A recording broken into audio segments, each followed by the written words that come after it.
हरे राम राम राम हरे हरे, हरे कृष्ण कृष्ण कृष्ण हरे हरे, हरे राम राम राम हरे हरे, हरे कृष्ण कृष्ण कृष्ण हरे हरे, हरे राम राम राम हरे हरे, हरे कृष्ण कृष्ण कृष्ण हरे हरे.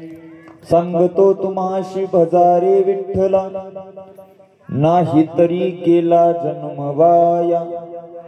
करिता भरोभरी दुरावसे दूरी, भवाची हे पुरी वहावसे. काही न लगे एक भावची कारण, काही न लगे एक भावची कारण. तुका मने आन विठोबाची, करिता भरोभरी दुरावसे दुरी, भवाची हे पुरी वहावसे. ओम नमो जद्या वेद प्रतिपाद्या, जय जय स्वसंवेद्या आत्मरूपा. देवा तुची गणेशु सकलार्थमती प्रकाशु, मने निवृत्ती दासू अवधारी जोजे. जयाचे केलिया स्मरण, होय सकळ विद्येचे अधिकरण. तेची बंधू श्री चरण श्री गुरूंचे ते नमस्कारोनी आता. अलंकापुरी रम्य सिंहासनस्थं, पदंबुज तेजां स्फुरदिक् प्रदेशां.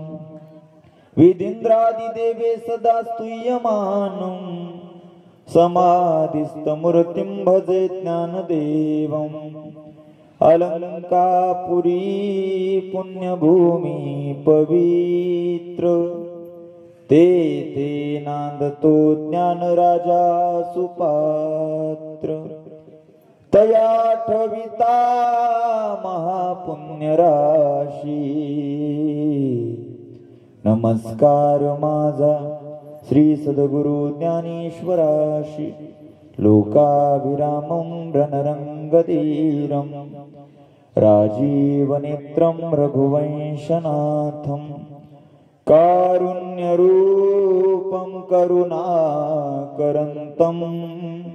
श्रीरामचंद्रं शरणं प्रपद्ये. सांगतो तुम्हाशी भजारे विठ्ठला, नाही तरी केला जन्म वाया. करिता भरोभरी दुरावसे दुरी, भवाची हे पुरी वहावसे. प्रस्तुत प्राप्त प्रसंगी प्राप्तस्तवी संप्राप्त प्रवचन रूपी शिवे करिता निवडलेला अभंग. याची यावत भूतलावरच्या जडजीवाचा उद्धार व्हावा या अनुषंगानं स्वतःचा देह अखंड झिजविणारे वितराग संपन्न साधू, जगाचा संसार सुखाचा व्हावा म्हणून स्वतःच्या संसाराची राखरांगोळी करणारे या वारकरी संप्रदायातील देवमान्य संत, ग्रंथमान्य संत, संतमान्य संत आणि भगवंत मान्य संत, परम पवित्र अक्षय तनोगात्र बोल्लोबा पुत्र जगद्गुरु श्रीमंत श्री संत तुकोबाराय महाराज यांचा तीन चरणाचा उत्कृष्ट असा जीवाला उद्धाराचा मार्ग सांगणारा उपदेशा प्रकरणातला अभंग शिवेकरता अर्थात निरूपणाकरता निवडलेला असून, सेवेला अर्थात निरूपणाला सुरुवात करण्यापूर्वी अल्पसहा परिहार देणं अत्यंत गरजेचं. दादा नॉर्मल इको राहू द्या. सेवेला अर्थात निरूपणाला सुरुवात करण्यापूर्वी अल्पसहा परिहार देणं अत्यंत गरजेचं. किम निमित्तानं सेवा आयोजित केली बसलेल्या सर्व श्रोते सज्जन माईबापाला जरी ज्ञात असलं तरी वक्त्याचं सांगणं हे त्याचं आद्य कर्तव्य आणि त्या अनुषंगानं बोलण्याचा प्रयत्न. गेल्या 1 वर्षापूर्वी आपल्या या कदम परिवारातून कैलासवासी सौभाग्यवती सिंधुबाई मारुती कदम आणि कैलासवासी मारुती रामभाऊ कदम या मायबापांचं गेल्या 1 वर्षापूर्वी या कदम परिवारातून दुःखद असं जाणं झालं. आणि या समस्त कदम परिवाराच्या वतीनं या बाबांच्या आणि माईंच्या पच्च्यामध्ये आयोजित केलेला हा अट्टहास, त्यापैकी पिंडदान असेल, ज्ञानदान असेल, अन्नदान असेल, नाना प्रकारच्या दानाचा परिणाम आज खऱ्या अर्थानं बाबा आणि माई देवाच्या पायापर्यंत गेले असतील आणि देवाच्या पायावरती पाप पुण्याच्या राशी लावल्या असतील. स्वर्गाची वाटी देव करी पुसापुशी, खरं सांग प्राण्या किती केल्या एकादशी. उभ्या आयुष्यातील बाबांना आईनं केलेलं पुण्य एका बाजूला आणि उभ्या आयुष्यातील माईंच्या बाबांच्या हातून घडलेली नकळत पाप एका बाजूला. उभ्या आयुष्यातील आईवडिलांना पुण्य श्रेष्ठच केलं, त्याच्यामध्ये तीळ मात्र शंका नाही माईबाप. पण यदा कदाचित उभ्या आयुष्यामध्ये बाबांच्या आईंच्या हातून काही नकळत पाप घडली असतील तर त्या पापातून उतराई होण्याकरता मायबापांच्या पश्चामध्ये समस्त कदम परिवारानं जो अट्टहास घातला, या अट्टहासाचा परिणाम आज बाबा आणि आई देवाच्या पायापर्यंत गेले असतील. आणि देवानं विचारलं असेल बाबाला, भगवान काय? बाबानं विचारलं असेल, देवा माझ्या पुढे हजारो आत्मे होते, माझ्या मागे हजारो आत्मे होते, कुणी तुझ्या पायापर्यंत आलं नाही भगवान, या उलट आज आम्ही तुमच्या पायापर्यंत आलो, याचं काय उत्तर काय भगवान? आणि त्यावेळेस देवानं आईला वडिलांना उत्तर दिलं असेल, बाबा उभ्या आयुष्यामध्ये तुम्ही सत्कर्म केलं, पुण्य केलं, याच्यात नवल काय बाबा? तुमच्या पश्चामध्ये तुमच्या समस्त कदम परिवारानं तुम्हाला माझ्या पायाची जागा भेटावी म्हणून पिंडदान असेल, ज्ञानदान असेल, अन्नदान असेल, नाना प्रकारचं दान दिलं. त्या दानाचा परिणाम आज तुम्ही माझ्या पायावरती आलात. आज आई वडिलांना ह्या सारा सोहळा वरून पाहिला असेल आणि आशीर्वाद दिला असेल या कदम परिवाराला, भगवान ज्या माझ्या परिवारानं माझ्या पश्चामध्ये एवढा अट्टहास केला ना भगवान, त्या माझ्या कदम परिवाराला जगाच्या पाठीवरती काही कमी पडू देऊ नका भगवान. गप्पा नाही, स्वतः जगद्गुरु तुकोबाराय गाथेमध्ये प्रमाण देतात. तुका म्हणे पितृ आशीर्वाद देती आणि कल्याण इच्छिती तया कुळा. वरून पितृ आशीर्वाद देतात भगवान. ज्या परिवारानं माझ्याकरता हा अट्टहास केला त्या माझ्या परिवाराला जगाच्या पाठीवरती काही कमी पडू देऊ नका भगवान. मग साधकानं तुकोबाला प्रश्न विचारला, महाराज तुम्ही म्हणता आई वडिलाच्या पश्चामध्ये हे पिंडदान केलं, वरून पितृ आशीर्वाद देतात, मग एखाद्या परिवारानं आई वडिलाच्या पश्चामध्ये पिंडदान, ज्ञानदान, अन्नदान याच्यापैकी काही घाटच घातला नाही तर त्यांना काही तोटा होतो का बा? तुकोबाराय तोटा गाथेमध्ये सांगतात, महाराज म्हटले आई वडिलाच्या पश्चामध्ये एखाद्या परिवारानं हे अट्टहास केला नाही तर वरून पित्र त्या परिवाराच्या नावानं बोट मोडतात आणि सांगतात, भगवान ज्या परिवारानं माझ्याकरता हा अट्टहास केला नाही त्या माझ्या परिवाराला जगाच्या पाठीवरती काही मिळू देऊ नका भगवान. आकटा त्याचे करीती पितर आणि वंशी दुराचारी पुत्र जहाला. आणि म्हणून माझं सांगणं आहे माई बाप, तुमच्या घरातून सोन्याचा जरी धूर निघत असला पण एकदा का परिवारावरती पित्रानं बोट मोडली तर घराची राखरांगोळी व्हायला फार काळ लागत नाही. हा पारनेर श्रीगोंदा शिरोळ तालुका फिरत असताना कितीतरी परिवार मी अशी पाहिले गड्या. अरे वडील गेले त्या दिवशी परिवाराकडे खायला पैसा नव्हता. आलेल्या पै पाहुण्यानं आपेष्टानं एकत्र येऊन वडिलाचा आईचा दशक्रिया विधी पिंडदान योग्यरित्या पूर्ण केलं गड्या. आणि वडील गेले 2च वर्षामध्ये पोरानं बंगल्याचं काम उभं केलं. तिथं पोरग बंगल्याचं काम उभं करत नाही. आपल्या पारनेर तालुक्यामध्ये त्यातली त्यात आपल्या भागात एक जुनी म्हण आहे, बापानं वळून माग पाहिलं. म्हणतो ना माय आपण, बापानं वळून माग पाहणं म्हणजे परिवारावरती पित्राचा आशीर्वाद प्राप्त होणं. याच्याही उलट काही काही परिवार आम्ही असे पाहिले गड्या. अरे आई वडील गेले त्या दिवशी पोराकडे कोट्यावधीची प्रॉपर्टी आहे, शेकडो एकर जमीन आहे, बंगला आहे, गडगंज श्रीमंती परिवाराकडे, पण आई वडिलाच्या पश्चामध्ये यथोचित पिंडदान परिवारानं केलं नाही. परिणाम वडील गेले 2च वर्षामध्ये घराची राखरांगोळी झाली. तिथं घराची राखरांगोळी होत नाही, पित्राचा श्राप. परिणाम घराचा वासा फिरायला टाइम लागत नाही. महाराज आई वडिलाच्या आशीर्वादामध्ये, पित्राच्या आशीर्वादामध्ये जगाच्या पाठीवरती ताकद मोठी आहे. किती ताकद आहे पित्राच्या आशीर्वादामध्ये? भरपूर वारकरी समोर बसलेले आहेत म्हणून उदाहरण देऊन जाईल माई. या वारकरी संप्रदायाच्या पाठीवरती आचार्य विष्माचार्य नावाचे साधू होऊन गेले. असं म्हणतात की विष्माचार्यांनी बोलावं आणि अखिल गुण निदान षडगुण ऐश्वर्य संपन्न भगवान परमात्म्यानं ते पूर्ण करावं. वाणीभूषण पदवी आहे विष्माचार्यांकडे, कारण त्यांनी बोलावं आणि जगाच्या बापानी पूर्ण करावा हा इतिहास आहे. पण अशाही विष्माचार्याला मारण्याकरता भगवान श्री कृष्ण कन्हैया 18 दिवस कुरुक्षेत्रामध्ये हातामध्ये शस्त्र घेऊन युद्ध खेळत होता. पण 18 दिवसामध्ये भीष्माचार्यांच्या केसाला सुद्धा धक्का लागला नाही. त्याचं एकच कारण आहे, भीष्माचार्यांच्या पाठीमागे असणाऱ्या त्यांच्या पित्राचा अर्थात राजा शंतनूचा आशीर्वाद. याच्याही पुढे जाऊन सांगू का, गेल्या 6 महिन्यापूर्वी आपल्या मराठी बिग बॉस मराठी चॅनलवरती मराठी बिग बॉस नावाचं एक बिग बॉस लागलं होतं. तुम्ही बहुतांश लोकांनी ते पाहिलंय. जरी पाहिलं नसेल तर त्या बिग बॉसचा एक विनर झाला. त्या पोराचं नाव तुम्हाला सगळ्याला माहिती आहे. काय नाव आहे त्या पोराचं? हा, माता मावल्या उत्तर देतात राव. हा, बाकीचे बोला. काय नाव आहे त्या पोराचं? सूरज चव्हाण. पत्रकार साहेब, या बारामती जिल्ह्यामध्ये इंदापूर नावाचा तालुका आहे. इंदापूर तालुक्यामध्ये मदनवाडी नावाचं गाव आहे. सर, त्या मदनवाडीचा तो सूरज चव्हाण आहे. मी मोकळा प्रश्न विचारेल माईबाप तुम्हाला, मी तुमच्या लेकरासारखा आहे, मला मोकळं उत्तर द्या. काय क्वालिटी हो त्या सूरज चव्हाण मध्ये? हा, बोला ना. आपल्या साधं त्याला बोलता येत नाही देवा बोलता, पण पित्राचा आशीर्वाद जर पाठीमाग शिल्लक असेल तर सामान्यातल्या सामान्य मुलाला महाराष्ट्र डोक्यावरती घेतो. याचं वास्तववादी उदाहरण तो बारामतीचा सूरज चव्हाण आहे. गेल्या 25 तारखेला त्या सूरज चव्हाणांच्या जीवनावरती आधारित चित्रपट निघाला. नाही तर काय क्वालिटी आहे महाराज. गोलीगत धोकान झापूक झुपूक शब्द काही व्हायरल होण्याजोगे आहेत का? पण पित्राचा आशीर्वाद जगाच्या पाठीवरती मोठा आहे. याच्यातही नवल नाही. नवल ऐका. मागच्या वारीचा म्हणजे आता कार्तिकीला सूरज चव्हाण माऊलीच्या दर्शनाकरता आला होता.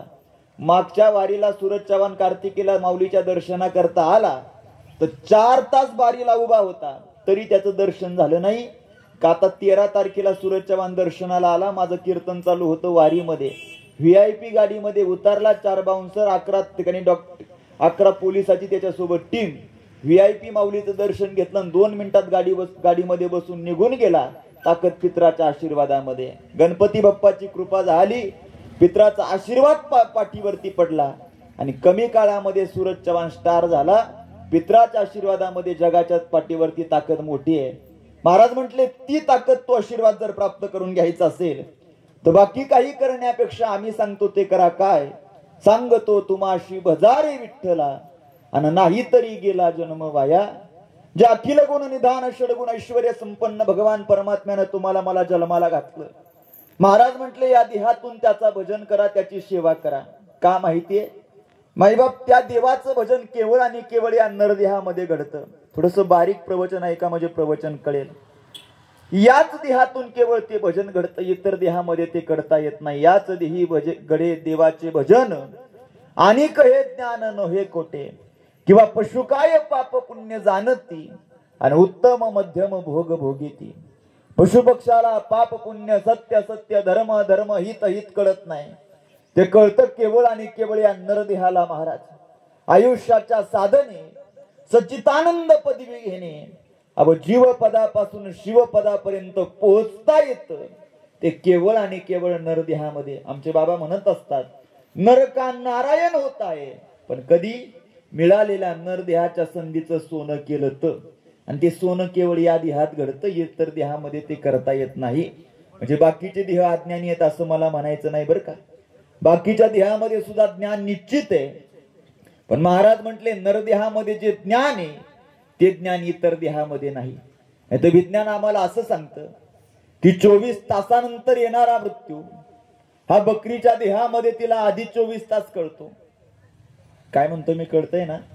24 तासानंतर येणारा मृत्यू महाराज बकरीच्या देहामध्ये तिला आधी 24 तास कळतो.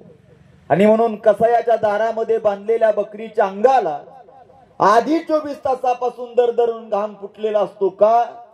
कारण बकरीच्या देहामध्ये ते मरणाचं ज्ञान आहे. याच्याही पुढे जाऊन सांगू का? विज्ञान आम्हाला असं सांगतं, एखादं गाढव महिनाभराचं तानेलं ठेवा देवा, सर गाढव तानेनं मरून जाईल, पण गाढव गढूळ पाण्यात तोंड घालत नाही. गाढवाचं सांगतो बरं का. हा, गाढवाच्या देहात ते ज्ञान आहे. तसे तुम्ही हुशार आहे. गाढव तानेनं मरून जाईल, पण बोराडे बाबा गाढव गढूळ पाण्यात तोंड घालत नाही. का? कारण गाढवाच्या देहात ते ज्ञान आहे. याच्याही पुढे जाऊन वारकऱ्याची माफी मागून कानाला हात लावून वाक्य बोलू का देवा? अहो, जी चोरी पोलिसाला सापडत नाही ती चोरी कुत्र्याला सापडते. म्हणजे पोलीस हुशार आहे का कुत्र हुशार आहे? याचं उत्तर आहे सर, हुशार पोलीसच आहे, पण चोरी न सापडण्याचे फायदे काय हे जे पोलिसांना माहित झाले ते अजून कुत्र्याला माहित होत नाही. म्हणून कुत्र्याला सापडते, पोलिसाला सापडत नाही. म्हणजे बाकीच्या देहात ज्ञान निश्चित आहे, पण नरदेहासारखं ज्ञान इतर देहात नाही. आयुष्याच्या साधने सच्चिदानंद पदवी घेणे हे ज्ञान नरदेहामध्ये. आणि त्या सच्चिदानंद पदानं जीवपदापासून शिवपदापर्यंत पोहोचता येतं. संधीचं सोनं होतं. कशाला म्हणतात संधीचं सोनं? मी नेहमी सांगत असतो, अरे उद्या संध्याकाळी ज्याला फासावरती चढवायचंय, आदल्या दिवशी सकाळी त्या भगतला जेलर जेलमध्ये आणायला गेला. उद्या संध्याकाळी ज्याला फासावरती जायचंय, आदल्या दिवशी सकाळी तो भगत त्या जेलमध्ये व्यायाम करतो. माईबाप जेलरनं पाहिलं आणि आश्चर्यचकित होऊन त्या जेलरनं भगतला प्रश्न विचारला, ए राजा काय? अरे उद्या संध्याकाळी तुला फासावरती जायचंय, उद्या संध्याकाळी तुझे शरीरच राहणार नाही, मग व्यायाम का करतोस? त्यावेळेस त्या जेलरला त्या भगतनं दिलेलं उत्तर फार गोड आहे बाबा.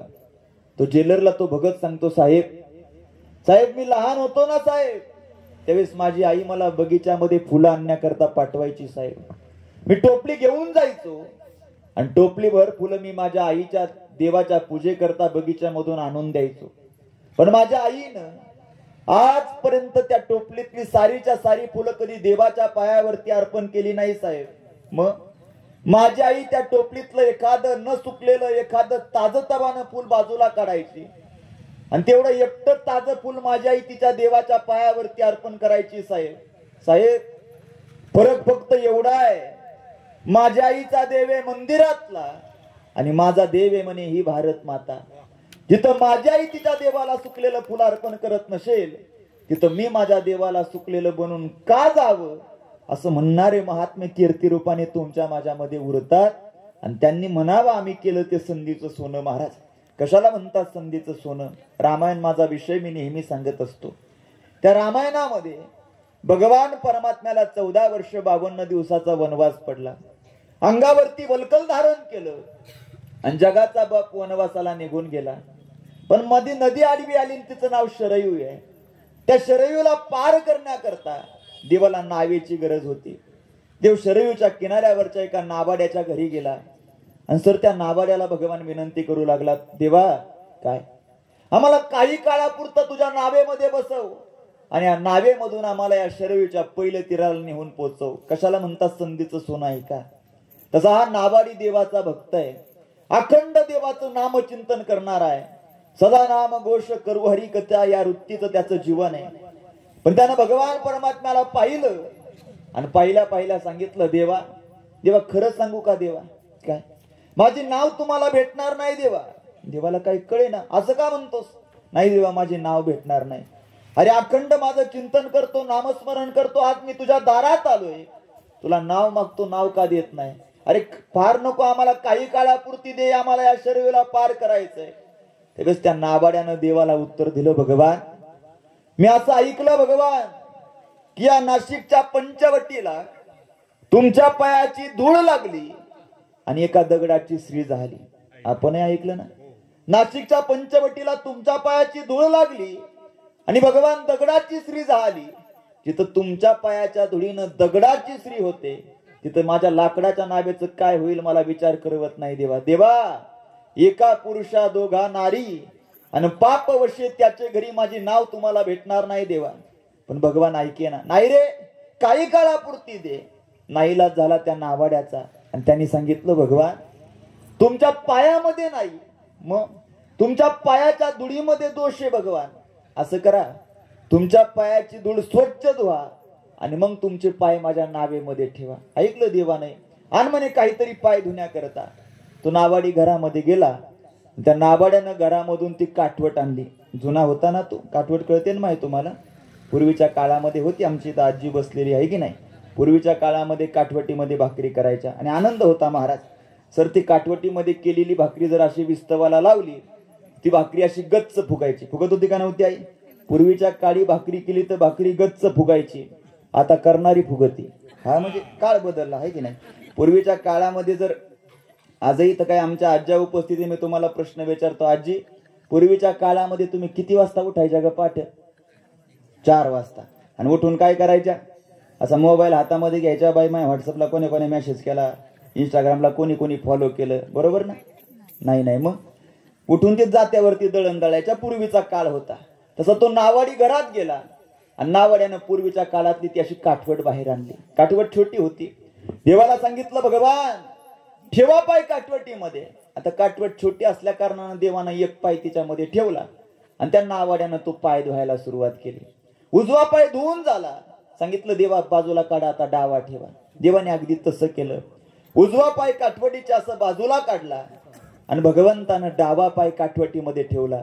पण नवल ऐका माईबाप, तसा उजवा पाय काठवटीच्या बाहेर आला तसा खाली ठेवल्या ठेवल्या बाकीची धूळ महाराज त्या पायाला चिकटली. ओला होता, चिखल तयार झाला.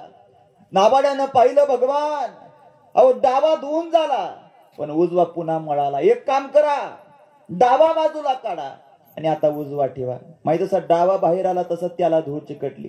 देवा आता उजवा काढा आणि डावा ठेवा. देवानं सांगितलं राजा असं केलं तर 14 वर्ष 52 दिवस तुझ्या दारात जातील, काहीतरी पर्याय काढ. त्यावेळेस त्या नावाड्यानं एक पर्याय सांगितलं. एक काम करता का देवा? काय? असं करा, उजवा पाय काठवटीमध्ये ठेवा आणि डावा पाय वर धरा. देवानी तसंच केलं. उजवा पाय काठवटीमध्ये ठेवला आणि भगवान परमात्म्यानं आपला डावा पाय वर धरला.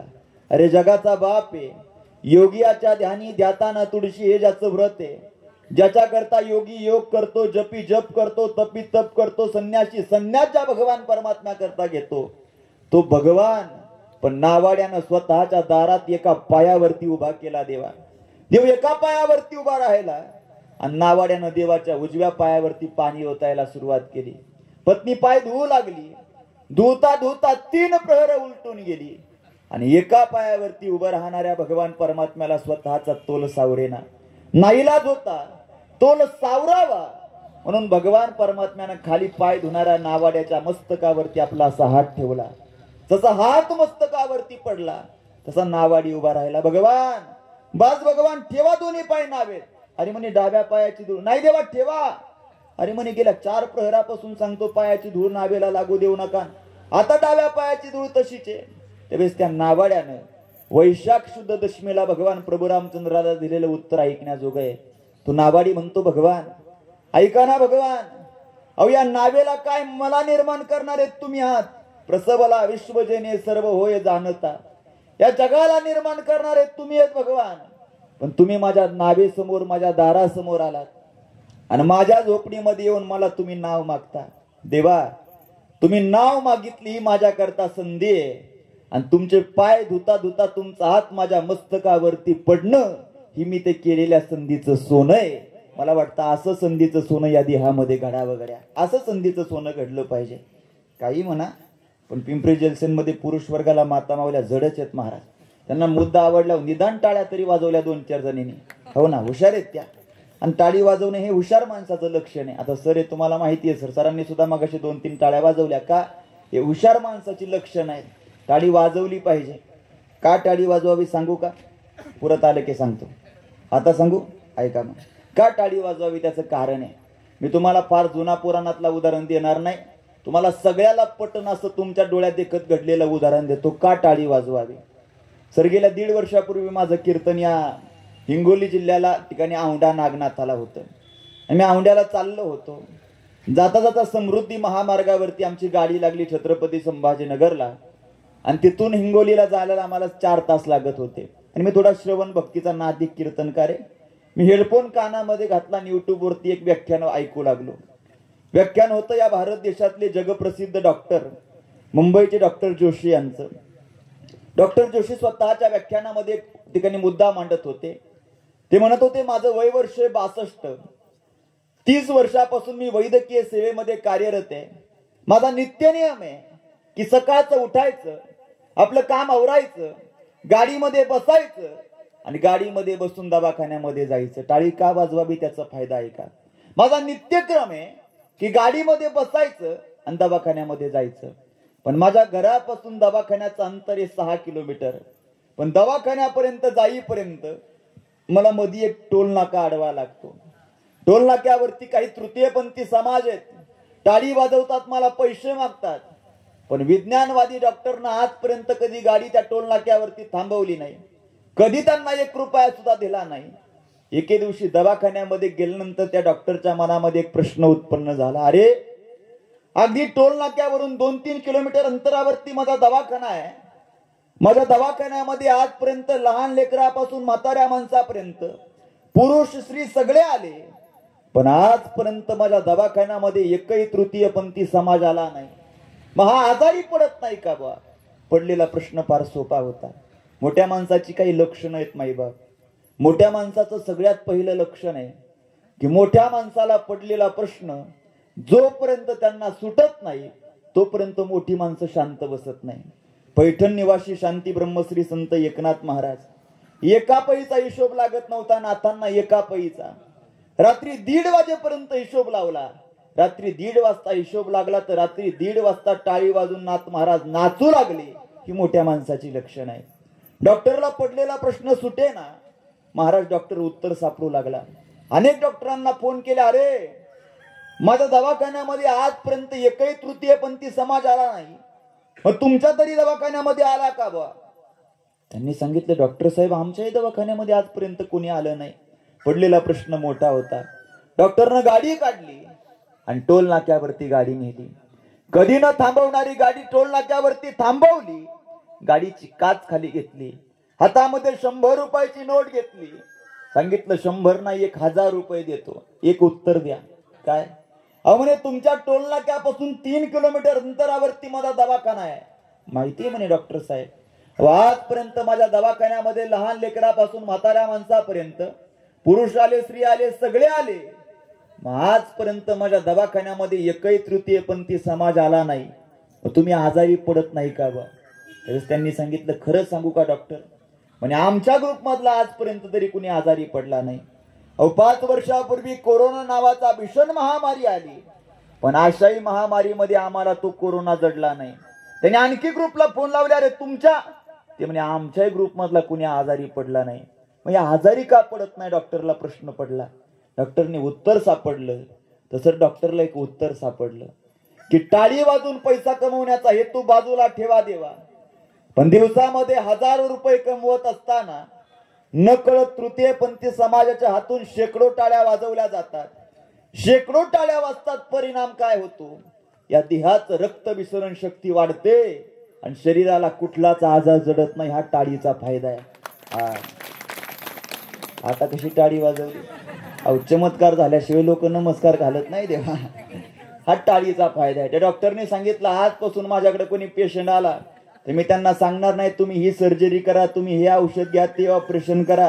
तो म्हणला, मी त्यांना पहिला उपाय सांगेल की मिळालेल्या 24 तासातले 5 मिनिटं बाजूला काढा आणि टाळी वाजवा. मी आमच्या ड्रायव्हरला सांगितलं, गाडी थोडीशी बाजूला घ्या. ड्रायव्हरनी गाडी रस्त्याच्या कडेला घेतली. मी त्या युट्यूब वरती त्या डॉक्टरच्या व्हिडिओ खाली एक कमेंट केली. त्यांना म्हणलं, डॉक्टर साहेब, अहो 21व्या शतकात वयाच्या 62व्या वर्षी तुम्हाला कळालं टाळीचा फायदा काय. याच टाळीचा फायदा माझ्या जगद्गुरु तुकोबारांनी 450 वर्षापूर्वी गाथेमध्ये लिहून ठेवला. महाराज, टाळी वाजवावी, गुढी उभारावी आणि वाट ही चालावी पंढरीची. पण समाज ऐकायला तयार नाही. वारकरी संप्रदायाची वचनं ही विज्ञानापेक्षा हजारो पटीनं पुढे हे मान्य करावं लागेल देवा. मला वाटतं असं संधीचं सोनं आपल्याला करता आलं पाहिजे. कसं? त्या नावाड्यानं केलं तसं, भगतसिंहानं केलं तसं. बाप, असं संधीचं सोनं जर या देहातून झालं तर तुम्ही मी या देहातून जरूर लवकर निघून गेलो तरी कीर्तिरूपाने महाराष्ट्राच्या मातीमध्ये आपला सुगंध कायम दरबळत राहतो. हे केलेल्या संधीच्या सोन्याचा फायदा आहे. नाही तो बारीक विचार करा. आज माझ्या माऊली महावैष्णव ज्ञानोबारायांचा समाधी सोहळा आहे. 729 वर्ष झालं माऊली ज्ञानोबारायांनी समाधी घेतली, पण 729 वर्षानंतर सुद्धा इथं बसलेल्या प्रत्येकाच्या घरामध्ये माऊली ज्ञानोबारायचा फोटो आहे का? ज्ञानोबारायांनी केलेलं ते संधीचं सोनं आहे माईबाप. अरे 450 वर्ष झालं माझ्या जगद्गुरु तुकोबारायांच्या वैकुंठ गमन सोहळ्याला, पण आजही तुमच्या माझ्या घरात प्रत्येकाच्या घरात तुकोबाचा फोटो आहे का? तुकोबारायांनी केलेलं ते संधीचं सोनं आहे. हा महाराष्ट्र फिरत असताना आम्हाला कधी कधी विचार येतो, अरे 350 वर्ष झालं माझ्या छत्रपती शिवाजी राजाचा कार्यकाळ संपला माईबाप, पण आजही या महाराष्ट्राच्या मातीमध्ये आम्हाला एकही हिंदूचं घर शोधून सापडलं नाही की ज्या हिंदूच्या घरामध्ये छत्रपती शिवाजी राजाचा फोटो नाही का? मला वाटतं ज्ञानोबा तुकोबारायांनी छत्रपती शिवाजी राजानं ते केलेलं संधीचं सोनं आहे. असं संधीचं सोनं आपल्याला करता यावं. नाही तो बारीक विचार करा. हा पारनेर श्रीगोंदा शिरोळ तालुका फिरत असताना कितीतरी नामांकित घरं माईबापनी अशी पाहिलेत. कोट्यावधी रुपयाचा बंगला आहे, पण लोकांच्या घरात वडिलाचा फोटो नाही लावत काही वडिलाचा फोटो. आपण वारकरी आहोत, आपल्या घरात वडिलाचा फोटो असेलही, कित्येकाच्या घरात स्वतःच्या आजोबाचा फोटो नाही. असला आजोबाचा फोटो तुमच्या माझ्या घरात स्वतःच्या पंजोबाचा फोटो नाही. असला पंजोबाचा आपल्या घरात आपल्या खापर पंजोबाचा फोटो नाही. असला खापर पंजोबाचा आपल्या घरात आपल्या ढोपर पंजोबाचा फोटो नाही. असला ढोपर पंजोबाचा आपल्या घरात आपल्या निपर पंजोबाचा फोटो नाही. असला निपर पंजोबाचा आपल्या घरात आपल्या अपर पंजोबाचा फोटो नाही. म्हणा पाबडी महाराज एवढे पंजोबा असतात ते आम्हाला आजच कळालं, यांचा फोटो लावता कधी देवा. म्हणजे सांगण्याचं तात्पर्य माईबाप ज्या वडिलांनी आजोबांनी स्वतःच्या धोत्राला गाठी मारून तुमच्या माझ्या करता जमिनी सांभाळून ठेवल्या, त्या वडिलाचा आजोबाचा लोक फोटो घरात लावत नाहीत. पण ज्ञानोबा तुकोबारांनी छत्रपती शिवाजीराजाचा फोटो नाही असं घर महाराष्ट्राच्या मातीत शोधून सापडत नाही का? कारण ज्ञानोबा तुकोबारांनी केलेलं ते संधीचं सोनं आहे. महाराज म्हटले असं संधीचं सोनं करा, नाही कराल तर या मिळालेल्या नरदेहाचा कोळसा झाल्याशिवाय राहणार नाही. नाही तरी गेला जन्म वाया. वाया जाणं म्हणजे काय? आमचे बाबा नेहमी कीर्तनामध्ये एक जुना दृष्टांत देतात. बाबा म्हणजे गुरुनाम गुरु सद्गुरु कृष्ण कृपांकित विकासानंद महाराज मिसाळ. वाया जाणं म्हणजे काय? बाबा म्हणतात जी गोष्ट जिच्याकरता आणली ती गोष्ट तिच्याकरता उपयोगात न येणं, अर्थात ती गोष्ट वाया जाणं. बाबांचा एक जुना दृष्टांत आहे, तुम्हाला लवकर कळेल. पूर्वीचा काळ, प्रत्येक बापाची इच्छा असते माझ्या पोरीला चांगला पती भेटावा, मला चांगला जावई भेटावा. असती की नाही हो? बोला ना. हा, मागचे नाराज आहेत का माझ्या? मी गावाला जाऊ का? अहो 3 दिवस मी आळंदीला होतो.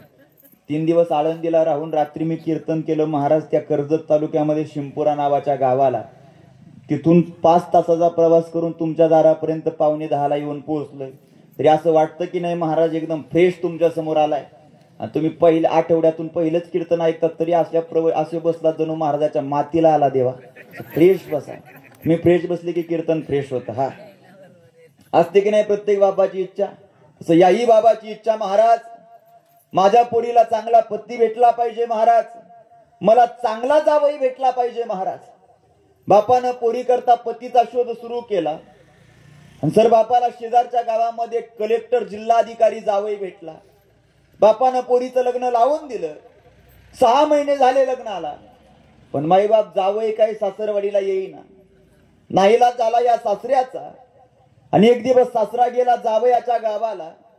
जावयाला सांगू लागला, जावई बा काय अहो 6 महिने झाले लग्नाला, मग 6 महिन्यामध्ये तुम्ही एकदाही सासरवाडीला आला नाही जावई बा. मग माझी इच्छा आहे जावई बा, निदान एकदा तरी तुम्ही सासरवाडीला येऊन जावं. जावयाने सांगितलं, मामा तुमची इच्छा बरोबर आहे, पण ऐका ना मामा, मी जिल्हाधिकारी, मी कलेक्टर आहे मामा. अख्खा जिल्हा माझ्या ताब्यात असतो, कामाचा व्याप मोठा असतो मामा, मला येता यायचं नाही मामा. पण सासऱ्याचा अट्टहास थांबेना. नाही जावई बा, निदान एकदा तरी तुम्हाला सासरवाडीला आलो पाहिजे जावई बा. नाहीला झाला जावयाचा. आणि जावयानं सांगितलं, मामा तुमची इच्छा आहे म्हणून येत्या रविवारी सासरवाडीला येण्याचा प्रयत्न करतो मामा. आणि बहुतांश जावयाचा विचार केला का माईबाप ते सासरवाडीला जायला रविवारच गाठतात. त्याचं काय कारण आहे अजून काय आम्हाला अनुभव नाही. तुम्हाला माहिती महाराज, ठरलं येत्या रविवारी जावई सासरवाडीला येणार. सासऱ्याने मोठ्या आनंदाने सांगितलं, हे बघा जावई बा, पहिल्यांदा सासरवाडीला येतायत ऐकून ठेवा. 5000 लोकांच्या भोजनाची व्यवस्था करतो माझ्या दारासमोर. हजारो वारकऱ्याच्या मस्तकावरती भरजरीत फेटे बांधतो. फक्त रविवारी वेळेवरती सासरवाडीला या. ठरलं माईबाप. रविवारचा दिवस उजडला. 5000 लोकांच्या भोजनाची व्यवस्था तयार झाली. हजारो वारकऱ्याच्या मस्तकावरती भरजरीत फेटे बांधून तयार झाले. सकाळच्या 9च्या बसनी जावई गावाला येणारे म्हणून 8:45ला निम्म गाव जावायला आणायला स्टँड वरती आलं. पाहता पाहता 9ची बस आली. कंडक्टरनं बेल मारली आणि बस स्टँड वरती थांबली. जशी बस थांबली ना माईबाप, तसा बस मधला एक एक प्रवासी त्या बसच्या खाली उतरू लागला. पहिला, दुसरा, तिसरा, चौथा, 5वा, 6वा, 7वा, 8वा. जेवढ्या आतुरतेनं तुम्ही सारे बस मधून जावई उतरण्याची वाट पाहता ना, तेवढ्याच आतुरतेनं अख्खं गाव जावयाची वाट पाहत होतं. पण माईबाप, दुर्दैवानं बस मधले सारे प्रवासी उतरले, पण जावई नाही उतरला. जावई नाही उतरला, पण गावकऱ्याचे चेहरे उतरले. अरे 5,000 लोकांच्या भोजनाची व्यवस्था केली, हजारो वारकऱ्याच्या मस्तकावरती भरजरीत फेटे बांधले, आणि एवढा अट्टहास ज्या जावया करता केला तो जावई आला नाही. बस चालू झाली. 60-70 मीटर अंतरावरती अशी बस गेली. कंडक्टरनं पुन्हा बेल मारून बस थांबवली. पण आता जशी बस थांबली ना देवा, तसा कंडक्टरनं आपला उजवा हात त्या बसच्या खिडकीतून बाहेर काढला. कंडक्टरच्या हातामध्ये छोटीशी चिठ्ठी होती. हा सासरा धावत गेला आणि कंडक्टरच्या हातातली चिठ्ठी सासऱ्याने हिसकावून घेतली. चिठ्ठीमध्ये मजकूर लिहिला होता. सासरा वाचू लागला. चिठ्ठीमध्ये लिहिलं होतं, मामा क्षमा असावी मामा, मला माहिती यायला पाहिजे होतं मामा, अहो निघालोय होतो मामा, पण अचानक IAS ऑफिसरचा दौरा लागला आमच्या जिल्ह्याला आणि त्यांच्या सुरक्षितेसाठी त्यांच्या बरोबर मला जावं लागलं मामा, येता येणार नाही, कार्यक्रम उरकून घ्या मामा. नाराज झाला हो सासरा. 5,000 लोकांच्या भोजनाची व्यवस्था केली, हजारो वारकऱ्याच्या मस्तकावरती भरजरीत फेटे बांधले, आणि एवढा अट्टहास ज्या जावया करता केला तो जावई आला नाही. नाराज झाला सासरा. अख्खं गाव नाराज झालं. पण तेवढ्यात असा तुमच्यासारखा एक वारकरी त्या सासऱ्यापाशी आला आणि त्याला म्हटला, बाबा काय, अहो 5,000 लोकांच्या भोजनाची व्यवस्था तयार झाली बाबा, मग बसवायच्या का पंक्ती बाबा? नाईलाज होता सासऱ्याचा, बसवा म्हणे. 5,000 लोकांची पंगत त्या सासऱ्याच्या दारासमोर जेवायला बसली. 5,000 लोकांच्या पंक्तीमध्ये पंतरवाळी वाढली. 5,000 लोकांच्या पंतरवाळीमध्ये पंचपक्वान वाढलं. माईबाप 5,000 लोक त्या सासऱ्याच्या दारासमोर जेवू लागले.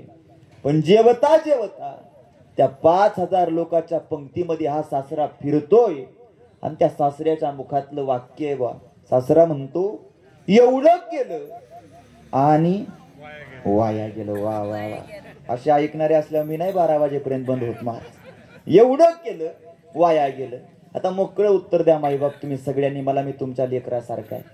किती लोकांच्या भोजनाची व्यवस्था केली होती हो? 5,000. किती जण जेवले हो? 5,000. 5,000 लोकांच्या भोजनाची व्यवस्था होती, 5,000 लोक जेवली. मग किती जण नाही जेवले हो? एकटा जावई नाही जेवला. 5,000 लोकांच्या भोजनाची व्यवस्था होती, 5,000 लोक जेवली, फक्त एकटा जावई नाही जेवला. तरी सासरा काय म्हणतो, एवढं केलं वाया गेलं. का वा, त्या एकट्या जावयामुळे 5,000 लोकांना भोजन भेटणार होतं. महाराज म्हटले, तो एकटा जावई जेवला नाही, परिणाम 5,000 लोक जेवून फायदा झाला नाही, उपयोग झाला नाही. अगदी तसं माईबाप, हा नरदेह आहे ना, हा नरदेह त्या एकट्या योगेश्वराच्या भजना करता दिला. पण या देहामध्ये येऊन विषय, आसक्ती, व्याभिचार, संसार सारं घडलं. आणि या देहातून जर त्या देवाचं भजन राहून गेलं ना, तर नाही तरी गेला जन्म वाया. महाराज म्हटले, तुमचा माझा जन्म सुद्धा असा वायाला जाईल. आणि म्हणून याला वायाला घालवायचं नसेल तर ज्याच्या करता दिला त्याच्या करता याचा उपयोग करा. कशा करता दिला? देवे दिला देह भजना गोमटा, आणि तो या झाला फाटा बाधिकेचा. अरे भजनाला दिलेला देह भोजनाच्या दिशेने निघाला. आणि म्हणून तर पुनरपि जननम पुनरपि मरणम पुनरपि जननी जठरेशे नयनम, किती वेळा जन्मा यावे नित्य बाबे फजित. म्हणून या जीव भ्याला अक्षर न गेला, विठोबाशी दुःख का पदरात पडायला लागलं? कारण ज्याच्या करता मिळाला आपण या देहातून त्याचा त्याकरता उपयोग करायला तयार नाहीत. आणि म्हणून माझं सांगणे माईबाप, मिळालेल्या 24 तासामध्ये तुम्ही काय करता मला माहित नाही, पण आजपासून मिळालेल्या 24 तासातले 5 मिनिटं आवर्जून बाजूला काढत चला. वळकडीवरती, अंथरुणावरती, बेडवरती, सोप्यावरती, कशावरती तरी बसा आणि मिळालेल्या 24 तासातले 5 मिनिटं मनोभावनेने त्या पांडुरंगाचं स्मरण करा. नारदाच्या गादीवरून मोठं वाक्य बोलून जाईल गड्या. मिळालेल्या 24 तासातले 5 मिनिटं जरी तुम्ही त्या देवाकरता देत असाल ना, तर महाराज म्हटले, तुम्ही कधी पतनाला जाणार नाहीत. नाम घेता वाया गेला, आईसा कोणी ऐकिला. ही ताकद या वारकरी संप्रदायाच्या नामसाधनेतली. किती ताकद आहे नामसाधनेमध्ये सांगू. जगाच्या पाठीवरती सगळ्यात मोठं काय, असं जर तुम्हाला कधी प्रश्न पडला तर त्याचं उत्तर आहे का? या जगाच्या पाठीवरती सगळ्यात मोठा देव नाही, मग या जगाच्या पाठीवरती सगळ्यात मोठं त्या देवाचं नाव आहे. ज्ञानदेवा पुषे निवृत्तीशी चाड आणि गगनाहुनी वाढ नाम आहे. अहो जी ताकद गगनात नाही, महाराज म्हटले ती ताकद त्या देवाच्या नावात आहे. याच्याही पुढे जाऊन बोलू का? जी ताकद देवात नाही, मायबाप ती ताकद देवाच्या नावामध्ये. आपण सगळ्यांनी रामायण वाचलं. रामायणामध्ये भगवान प्रभू रामचंद्राच्या हातानं दगड तरला का नावानं दगड तरला? अहो ज्या रामायणामध्ये भगवान प्रभू रामचंद्राच्या हातानं सागरावरती शिळा तरत नाही, अगदी त्याच रामायणामध्ये भगवान प्रभू रामचंद्राच्या नावानं सागरावरती शिळा तरले. आणि मग आमच्या लक्षात येतं भगवान, अहो जी ताकद तुमच्यात नाही भगवान, ती ताकद तुमच्या नामामध्ये. तुझ्या नामाचा महिमा आणि तू जण कडे मेघ श्यामा. किती ताकद देवाच्या नावामध्ये. मोठं उदाहरण देऊन जाईल. माईबाप, तुम्हाला आणि मला बिना अन्न पाणी ग्रहण करता जिवंत राहता येतं. काय म्हणतो मी, कळतं ना? तुम्हाला आणि मला बिना अन्न पाणी ग्रहण करता जिवंत राहता येतं. फक्त श्वासागणी भजन घडलं पाहिजे या देहातून त्या देवाचं. तुम्ही श्वासागणी भजन करत असाल, एक दिवस अन्न पाणी ग्रहण नाही केलं तुम्ही जिवंत राहू शकता. एक आठवडा अन्न पाणी ग्रहण नाही केलं तुम्ही जिवंत राहू शकता. एक महिना अन्न पाणी ग्रहण नाही केलं जिवंत राहू शकता. नवल काय, अरे एक वर्षभर जरी तुम्ही अन्न पाणी ग्रहण नाही केलं तरी तुम्ही जिवंत राहू शकता. फक्त श्वासागणी या देहातून भजन घडलं पाहिजे त्या देवाचं. कोण राहिलं जिवंत? उत्तर आहे का? तुम्हाला कधी वेळ मिळाला तर तुमची मोठी गाडी घेऊन या अहिल्यानगरला जा. नगर सोलापूर हायवेला तुमची गाडी लावा आणि सोलापूरच्या दिशेनं जात असताना काही किलोमीटर अंतरावरती तुम्हाला मांदळी नावाचं तीर्थक्षेत्र लागेल. याच मांदळीला सद्गुरु आत्मारामगिरी नावाचे साधू आहेत. अरे 25 वर्ष झालं साधूच्या मुखामध्ये पर्याप्त अन्न आणि पाणी नाही, पण आज तागायत साधू जिवंत आहे. ताकद फक्त आणि फक्त त्या देवाच्या नावातली. महाराज, देवाच्या नावात जगाच्या पाठीवर ताकद मोठी आहे. आता आम्ही त्या कर्जतला कीर्तनाला गेलतो. येता येता माघारी आम्ही मांदळीला थांबलो तर ते कमिटीवाले आम्हाला सांगत होते, पाबडे महाराज 25 वर्ष झालं, 25 बाबाने अंथरून सोडलं नाही. अरे 1 तास आपण एका अंगावरती झोपलो तर शरीराला कळ लागते. 25 वर्षापासून अंथरूनच सोडलं नाही. ताकद देवाच्या नावात आहे. याच्याही पुढे जाऊन सांगू का? आता कार्तिकीची एकादशी झाली पहिली देवाची पंढरपूरची 2 तारखेला. तर एकादशी आणि सोमवार लागून आला होता 2-3 तारखेला. तर 4 तारखेला बऱ्याच वारकऱ्याचे चेहरे सुकले होते महाराज. का? कारण 2 उपवास संगत घडले ना, एकादशी सोमवार. अहो 2 दिवस अन्न पाणी मुखात गेलं नाही तर चेहऱ्यावरती सुरकुट्या पडतात. 25 वर्ष झालं पर्याप्त अन्न आणि पाणी मुखात नाही, पण चेहऱ्यावरचं तसूवर सुद्धा तेज कमी होत नाही. त्या ताकद देवाच्या स्मरणातली, भजनातली आहे. किती ताकद देवाच्या नावामध्ये. आजही आपलं प्रवचन झालं, तुम्ही घरी गेलात की तुमच्या मोठ्या मोबाईल वरती एक नाव सर्च करा. देवा नावे या मृत्यूलोकातले खरे साधू वृंदावन निवासी प्रेमानंद शास्त्री माईबाप. अरे 17 वर्षापूर्वी शास्त्री दवाखान्यामध्ये गेले आणि डॉक्टरनी शास्त्रींना सांगितलं, शास्त्री तुमच्या 2ही किडन्या फेल झाल्या. शास्त्री फार फार तर डायलिसिस वरती तुम्ही जिवंत राहू शकता आणखी 2 वर्ष.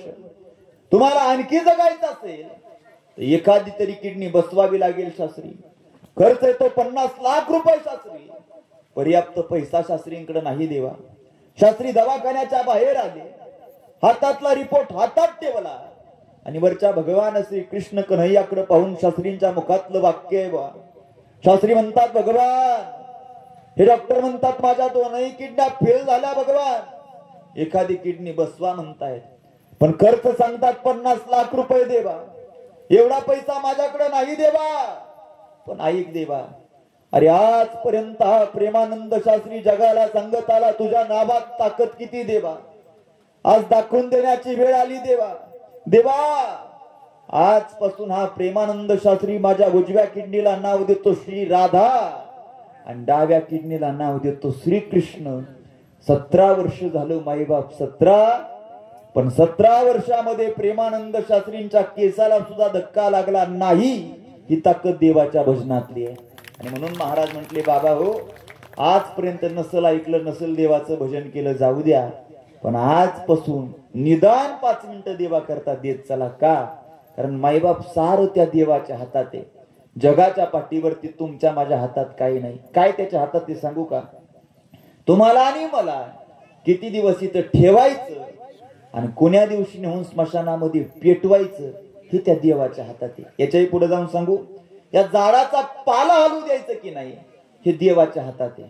काय प्रमाणे हो, वृक्षाची या पाणी हाले ज्याची सत्ता आणि राहिली अहंता मग कोठे. अब आत घेतलेला श्वास पुन्हा बाहेर येऊ द्यायचं की नाही हे देवाच्या हातात आहे. खाली पडलेली पापणी पुन्हा वर उचलू द्यायची का नाही हे त्या देवाच्या हातात आहे. पुरुष वर्ग, आपली पापणी एका दिवसामध्ये किती हजार वेळा खालीवर होते हो नाही माहिती का? यांनी पार्लरला जाऊन कमी केल्या, तुम्ही नाही केल्या. एका दिवसामध्ये नरदेहाची पापणी किती हजार वेळा खालीवर होते. अवजदी हात आलो त्याचा अभ्यास पाहिजे ना. तर उत्तर ऐका, विज्ञान आम्हाला असं सांगतं की निरोगी माणसाची एका दिवसामध्ये पापणी 17 ते 17.5 हजार वेळा खालीवर होते. किती वेळा? 17 ते 17.5. तुम्हाला जर माझा भरवसा नसेल, विश्वास बसत नसेल तर उद्या 24 तास स्वतःला द्या आणि एकदा मोजून बघा 17 ते 17.5 हजार वेळा खालीवर होते की नाही. विज्ञान आम्हाला असं सांगतं की निरोगी माणसाची पापणी एका दिवसामध्ये 17 ते 17.5 हजार वेळा खालीवर होते. पण माईबाप, ते 17 ते 17.5 हजार वेळा पापणी खालीवर करणारा या जगाच्या पाठीवरती तो भगवान आहे का, असं मी म्हणतो. त्याचं उत्तर आहे का, आपल्या नगर जिल्ह्यामध्ये नवनागापूर नावाचं तीर्थक्षेत्र आहे आणि त्या नवनागापूरचा एक पेशंट या पुणे जिल्ह्यातल्या केम नावाच्या हॉस्पिटलला ऍडमिट आहे. पोराचं वय वर्ष 12, पण लेकराच्या जन्मापासून त्या लेकराला एक असाध्य असा रोग जडलाय. आजार असा आहे की त्या लेकराची पापणी जर अशी खाली पडली ना माईबाप, तर ते लेकरू स्वतःच्या बळावरती स्वतःची पापणी पुन्हा वर सुद्धा उचलू शकत नाही. सावंत पाटील नावाची प्रख्यात पाटील आहे नवनागापूरचे, पण डॉक्टरनं पाटलाला स्पष्ट शब्दामध्ये दिलेलं उत्तर आहे, पाटील अहो 10 लाख लोकात एखाद्याला होतो असा आजार तुमच्या नातवाला झाला पाटील. या आजारावरती अजून तरी वैद्यकीय सेवेमध्ये औषध उपलब्ध नाही पाटील. अरे 10-10, 20-20 हजार रुपयाचं इंजेक्शन लेकराच्या पापणीमध्ये सकाळच्या वेळी दिलं जातं. इंजेक्शनची पावर जोपर्यंत शिल्लक आहे, पापणी 15-20 मिनिटं वर तरंगते. पावर संपली, पापणी पुन्हा खाली पडते. खाली पडलेली पापणी ती लेकरू स्वतःच्या बळावरती 24 तासामध्ये पुन्हा वर सुद्धा उचलू शकत नाही. आणि मग आमच्या लक्षात येतं, भगवान या नरदेहाची पापणी एका दिवसामध्ये 17 ते 17.5 हजार वेळा खालीवर होते ना भगवान. ती पापणी खालीवर करणारा जगाच्या पाठीवरती कोणीतरी आहे. चाले हे शरीर कुणाची आसक्ते आणि कोण बोलवितो हरिविन. नाथ महाराज भागवतामध्ये एक लय गोड ओवी लिहितात. महाराज म्हणतात, एखादा पावा गोड वाजतो, पावा म्हणजे बासुरी. त्या पाव्यानं कधीच म्हणायचं नसतं मी लय गोड वाजते देवा. त्या पाव्यामध्ये कोणीतरी फुंकर घालणार आहे, त्या फुंकरीचा परिणाम तो पावा गोड वाजतो. तसा तुमचा आणि माझा हा नरदेहरूपी पावा आहे ना, या पाव्यामध्ये कोणीतरी फुंकर घालणारा आहे. आज तो फुंकर घालतोय म्हणून तुम्ही इथं प्रवचन ऐकताय आणि तो फुंकर घालतोय म्हणून मी प्रवचन करतोय. ज्या दिवशी त्याची फुंकर बंद होईल त्या दिवशी जगाच्या पाठीवरती ना तुम्ही प्रवचन ऐकाल ना मी प्रवचन करेल. फुंकर घालणारी शक्ती जगाच्या पाठीवरती शिल्लक आहे आणि त्या शक्तीचं नाव श्री विठ्ठल आहे. सारं त्या देवाच्या हातात आहे. आणि म्हणून महाराज म्हटले, त्या देवाचं नामस्मरण करा. किती ताकद देवाच्या नामामध्ये, शेवटचा दृष्टांत देऊन पटवून देतो. जगाच्या पाठीवरती ज्या काळाची भीती तुम्हाला मला दररोज आहे, महाराज म्हटले आम्ही त्या काळाच्या मस्तकावरती पाय दिला.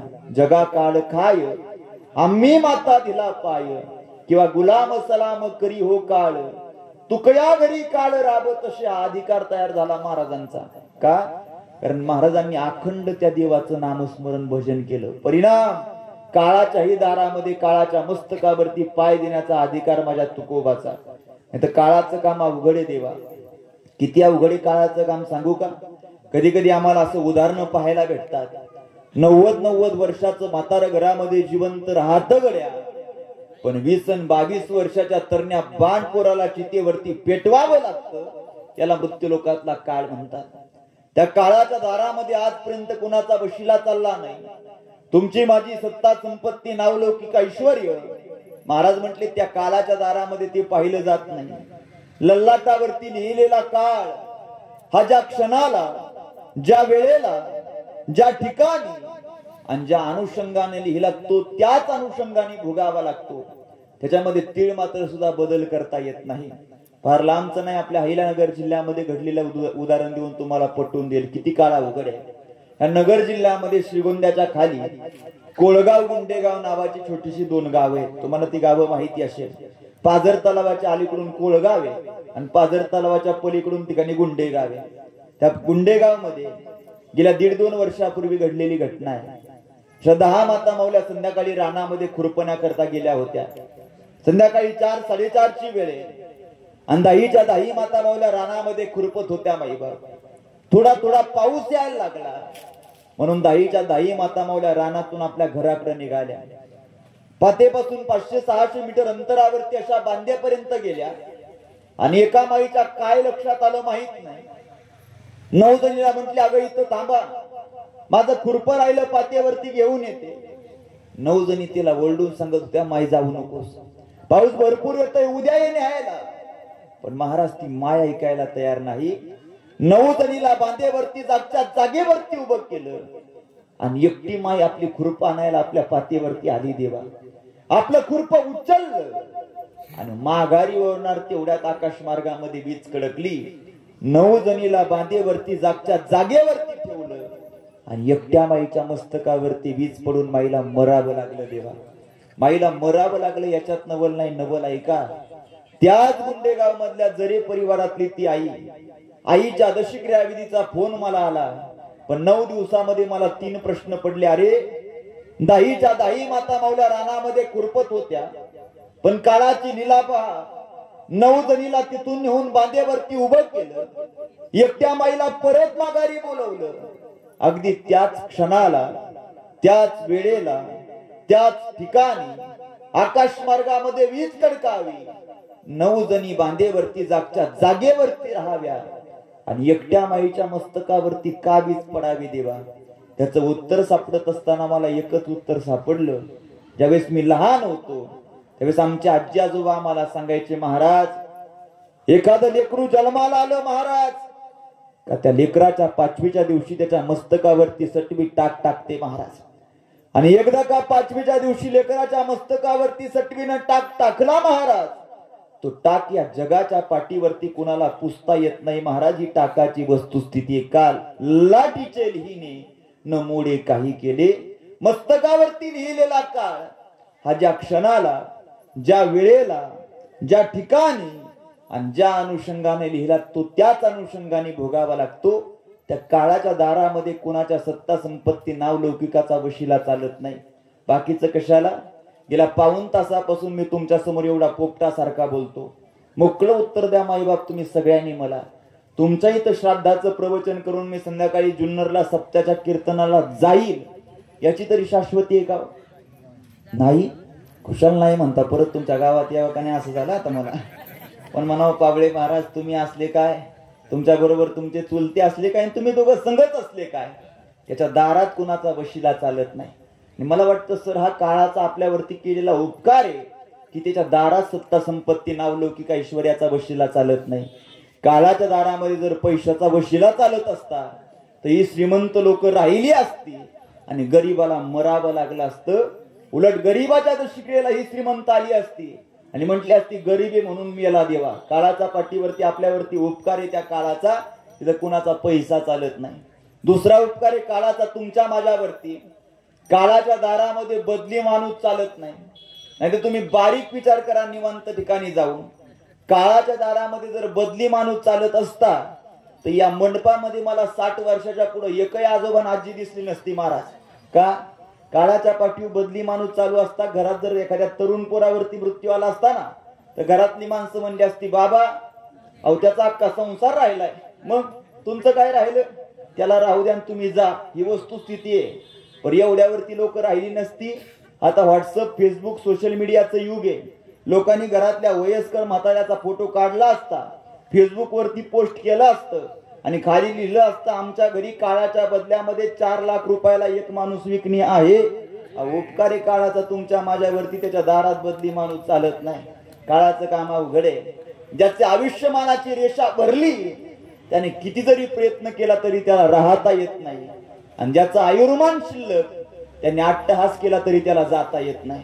कोरोनाच्या काळामध्ये तुम्हाला चांगलं कळालं. अहो 14 15 स्कोर असून सुद्धा घरच्या घरी 5 रुपयाच्या तापाच्या गोळीवरती नीट झालेली काही माणसं आपण आपल्या डोळ्यानं पाहिले. तिथं 2 आणि 3 स्कोर असून दवाखान्यामध्ये जे चालत गेले ते गुंडाळून घरी आणावी लागली. ही काळाची वस्तुस्थिती आहे. त्याचं आयुर्मान भरलं त्याला राहता येत नाही, आणि ज्याची आयुष्याची रेखा शिल्लक त्यानं प्रयत्न केला तरी त्याला जाता येत नाही. मी नेहमी विनोदाने एक दृष्टांत देत असतो. मुंबईमध्ये एकानं ठरवलं आता राहायचं नाही, संसाराच्या तापे तापलो मी, आम्ही तापून गेला. घरी बायकोला सांगितलं जा संध्याकाळपर्यंत मरतो, आता संध्याकाळी माझं प्रियत घरी येईल, तयारी करून ठेवा. तर बायको वैतागली होती. महाराज जा म्हणे मरा रागाच्या भरामध्ये. घरातून रागानं निघून गेला. तन करत करत मुंबईच्या उड्डाण पुलावरती गेला. उड्डाण पुलावरती उभा राहिला. आकाशामध्ये पाहिलं, देवाला सांगितलं देवा देवा मरतो आता देवा. देवाचं स्मरण केलं, वरून उडी मारून दिली. जशी उडी मारली त्याचं आयुष्यमान शिल्लक. महाराज खालून भाजीवाला एक शेतकरी चालला होता. शेतकऱ्याच्या मस्तकावरती टोपली होती, टोपलीमध्ये भाजीच्या गड्ड्या होत्या. याचं आयुर्मान शिल्लक. याने उडी मारली तसं त्या शेतकऱ्याच्या टोपलीमध्ये जाऊन पडलं. आईनं हातावरती लेकराला झेलावं तसं ते टोपलीमध्ये ते आलगत पडलं. पण नवल ऐका, याचं आयुर्मान शिल्लक हे जगलं, पण खालचं शेतकरी मेलं महाराजाच्या वजनाने.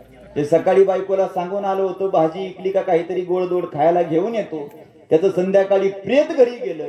आणि जे बायकोला सांगून आलं होतं संध्याकाळी माझं प्रेत घरी येईल, ती मेथीच्या 2 गड्ड्या घेऊन संध्याकाळी जेवायला घरी गेलं. याला काळ म्हणतात. अहो त्याच्या दारात कुणाचा वशिला चालत नाही. ज्याचं भरलं त्याला राहता येत नाही, आणि ज्याचा आयुर्मान शिल्लक त्यांनी प्रयत्न केला तरी त्याला जाता येत नाही. नाही तर आपण आपल्या डोळ्यानं पाहिलं गड्या, सत्ता संपत्ती नावलो किंवा ऐश्वर्य कमी नव्हतं. 750,000 कोटीची प्रॉपर्टी आहे, शेकडो एकर जमीन आहे, बंगला आहे, 2.5 कोटी रुपयाची रॉल्स रॉयल नावाची गाडी ज्याला 24 तास फिरायला आहे. नावे मुंबईचा जगप्रसिद्ध डॉक्टर आपल्या गावाला छत्रपती संभाजीनगरला निघाला. मुंबईच्या जवळ गाडी आली आणि या डॉक्टरनं आपल्या ड्रायव्हरला सांगितलं गाडी रस्त्याच्या बाजूला घे. वॉशरूमला लागली.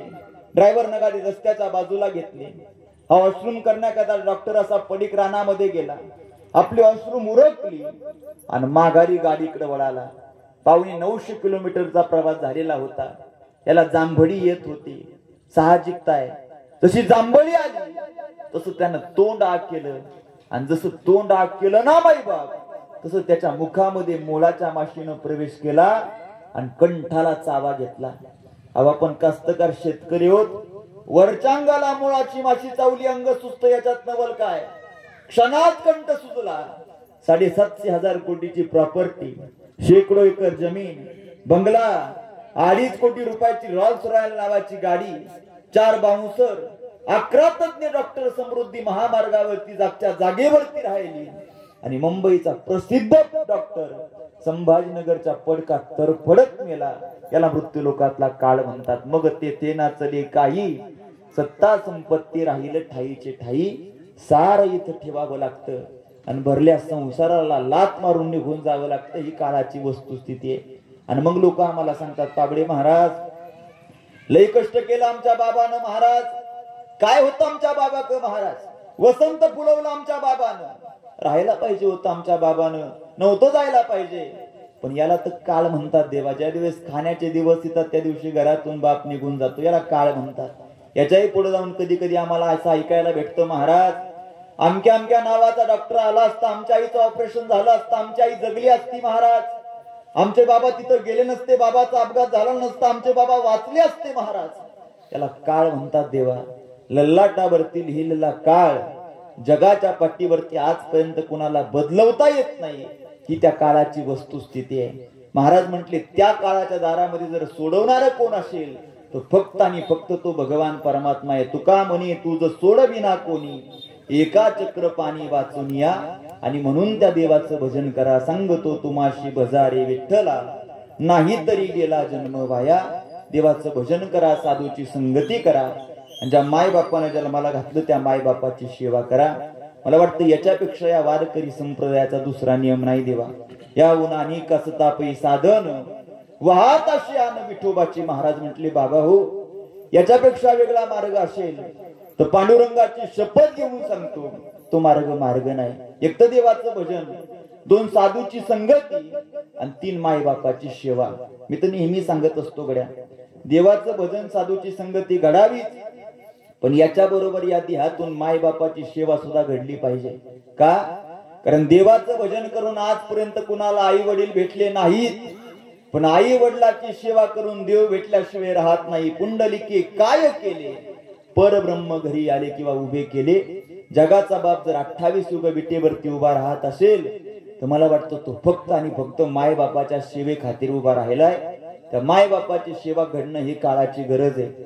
मी दर कीर्तन प्रवचनाच्या शेवटी 5-10 मिनिटं समाज प्रबोधनपर बोलत असतो आणि आजही आमच्या परिवाराची इच्छा आहे म्हणून बोलून जाण्याचा प्रयत्न करेल. का मायबापाची सेवा करायचं त्याचं उत्तर आहे का देवा. जगाच्या पाठीवरती मायबाप नावाचं असं पात्र आहे, ते कुठल्याही लाभाविना तुमच्या आणि माझ्यावरती आतोनात प्रेम करतात. काय प्रेम असतं माईचं, किती प्रेम असतं बापाचं गड्या.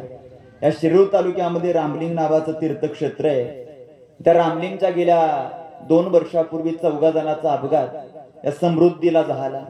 बसला आग लागली आणि बस जळून खाक झाली.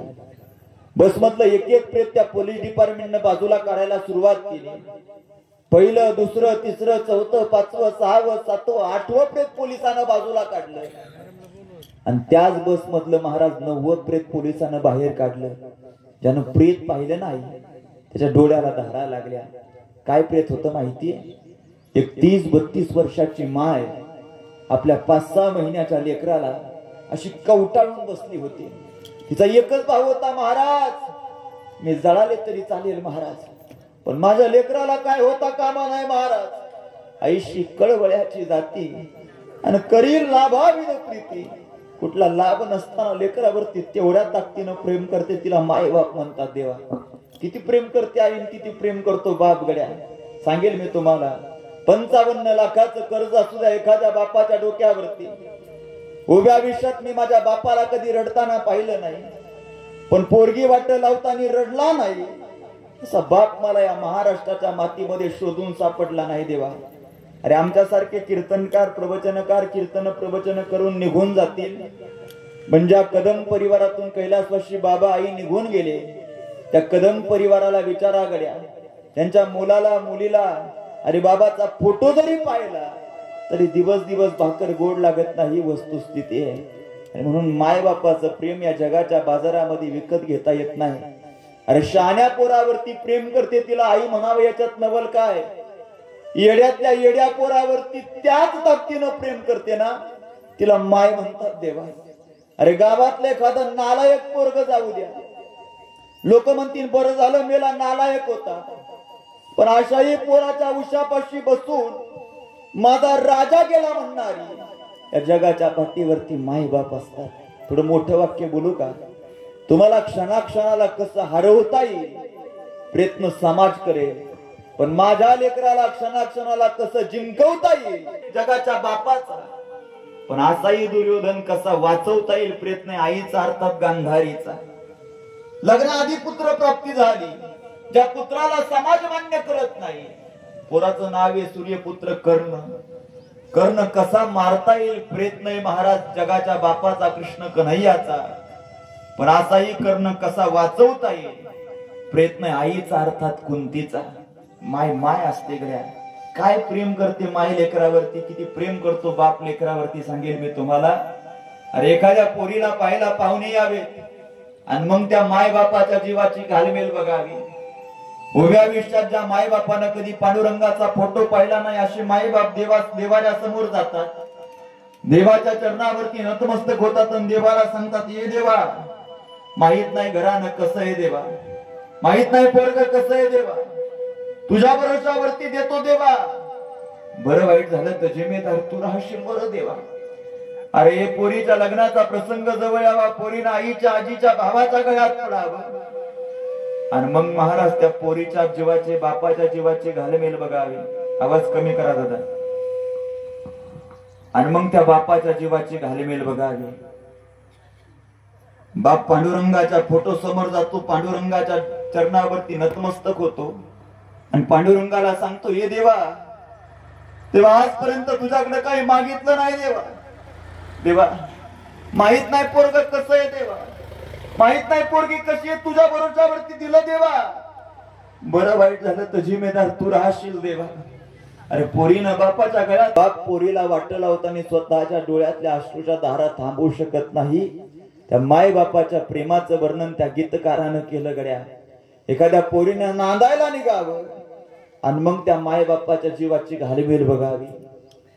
नांदाया जाते लेक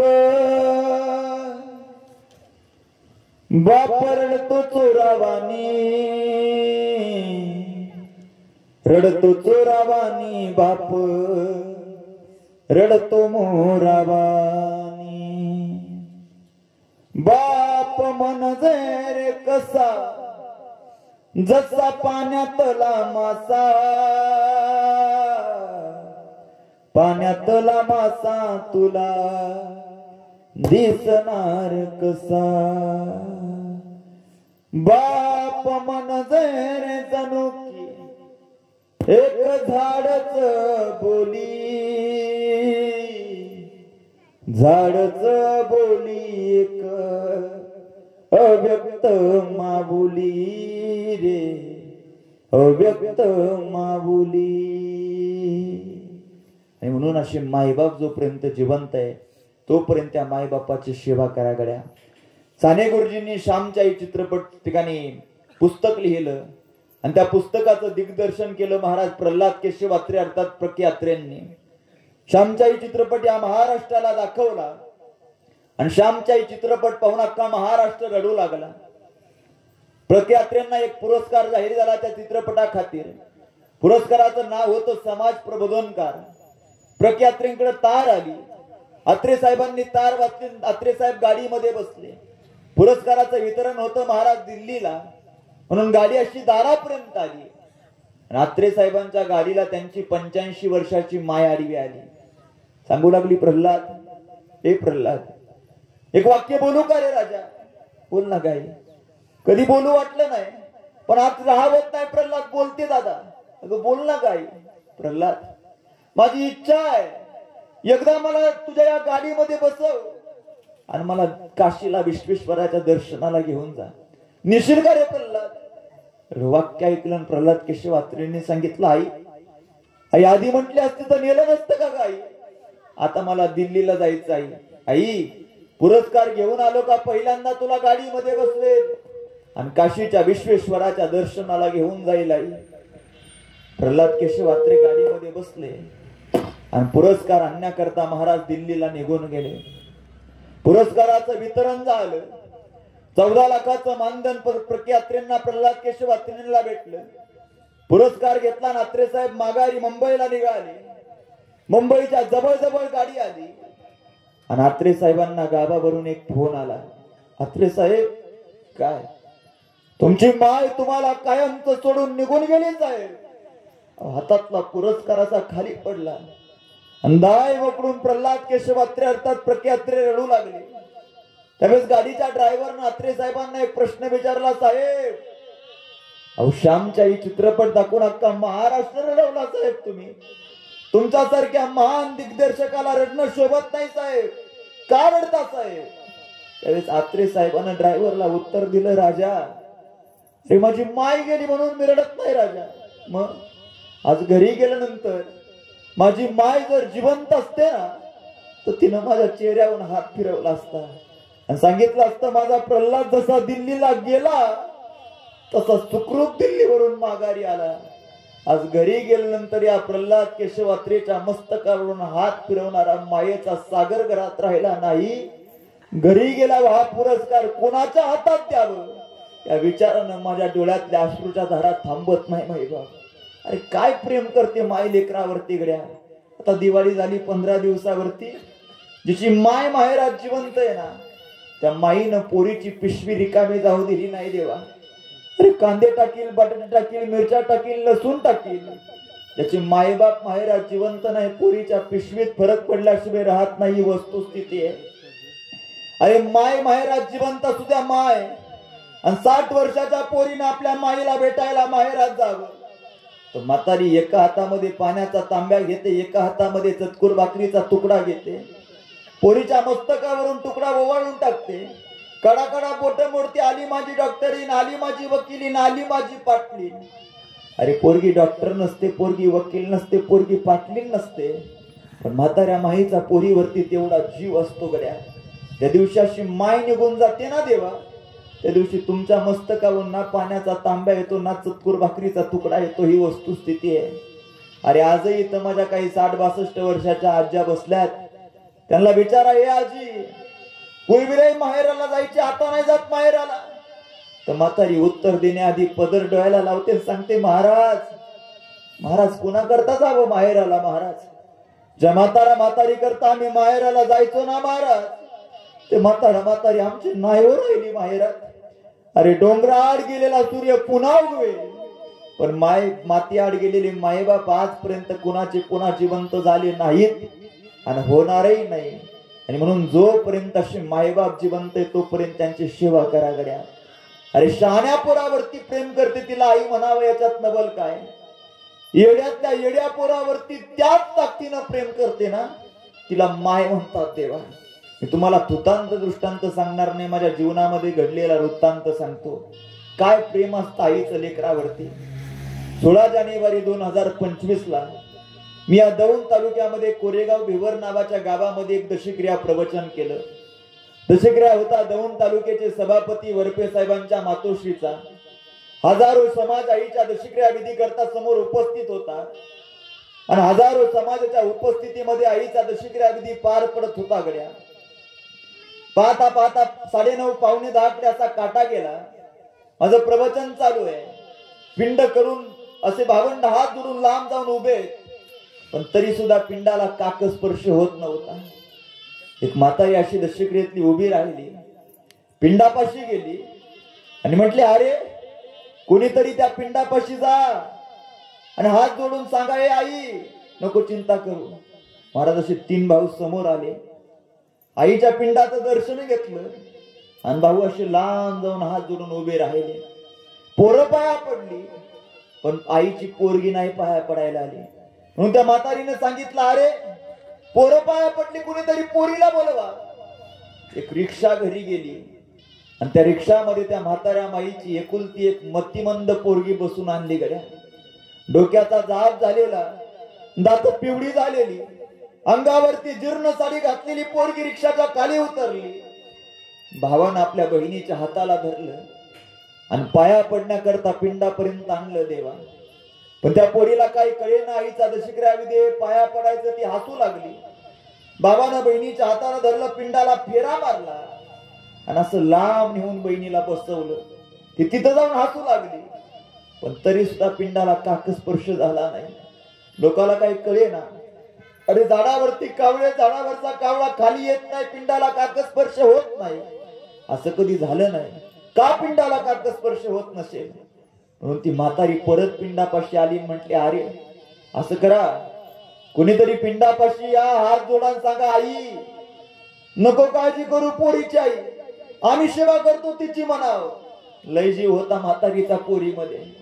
एक भाऊ असा पुढे आला, पिंडाचं दर्शन घेतलं, सांगितलं, ये आई का काळजी करते ताईची आई? मला माहिती तुझा लय जीव होता तिच्यामध्ये. कधी कुणाच्या 10व्याला गेली नाही, कधी कुणाच्या श्राद्धाला गेली नाही. मतिमंद पोरगी पण आयुष्यभर तिची सेवा करत बसली. आई तू, ए आई मी करेल माझ्या बहिणीची सेवा. आई काय लागतं ग तिला?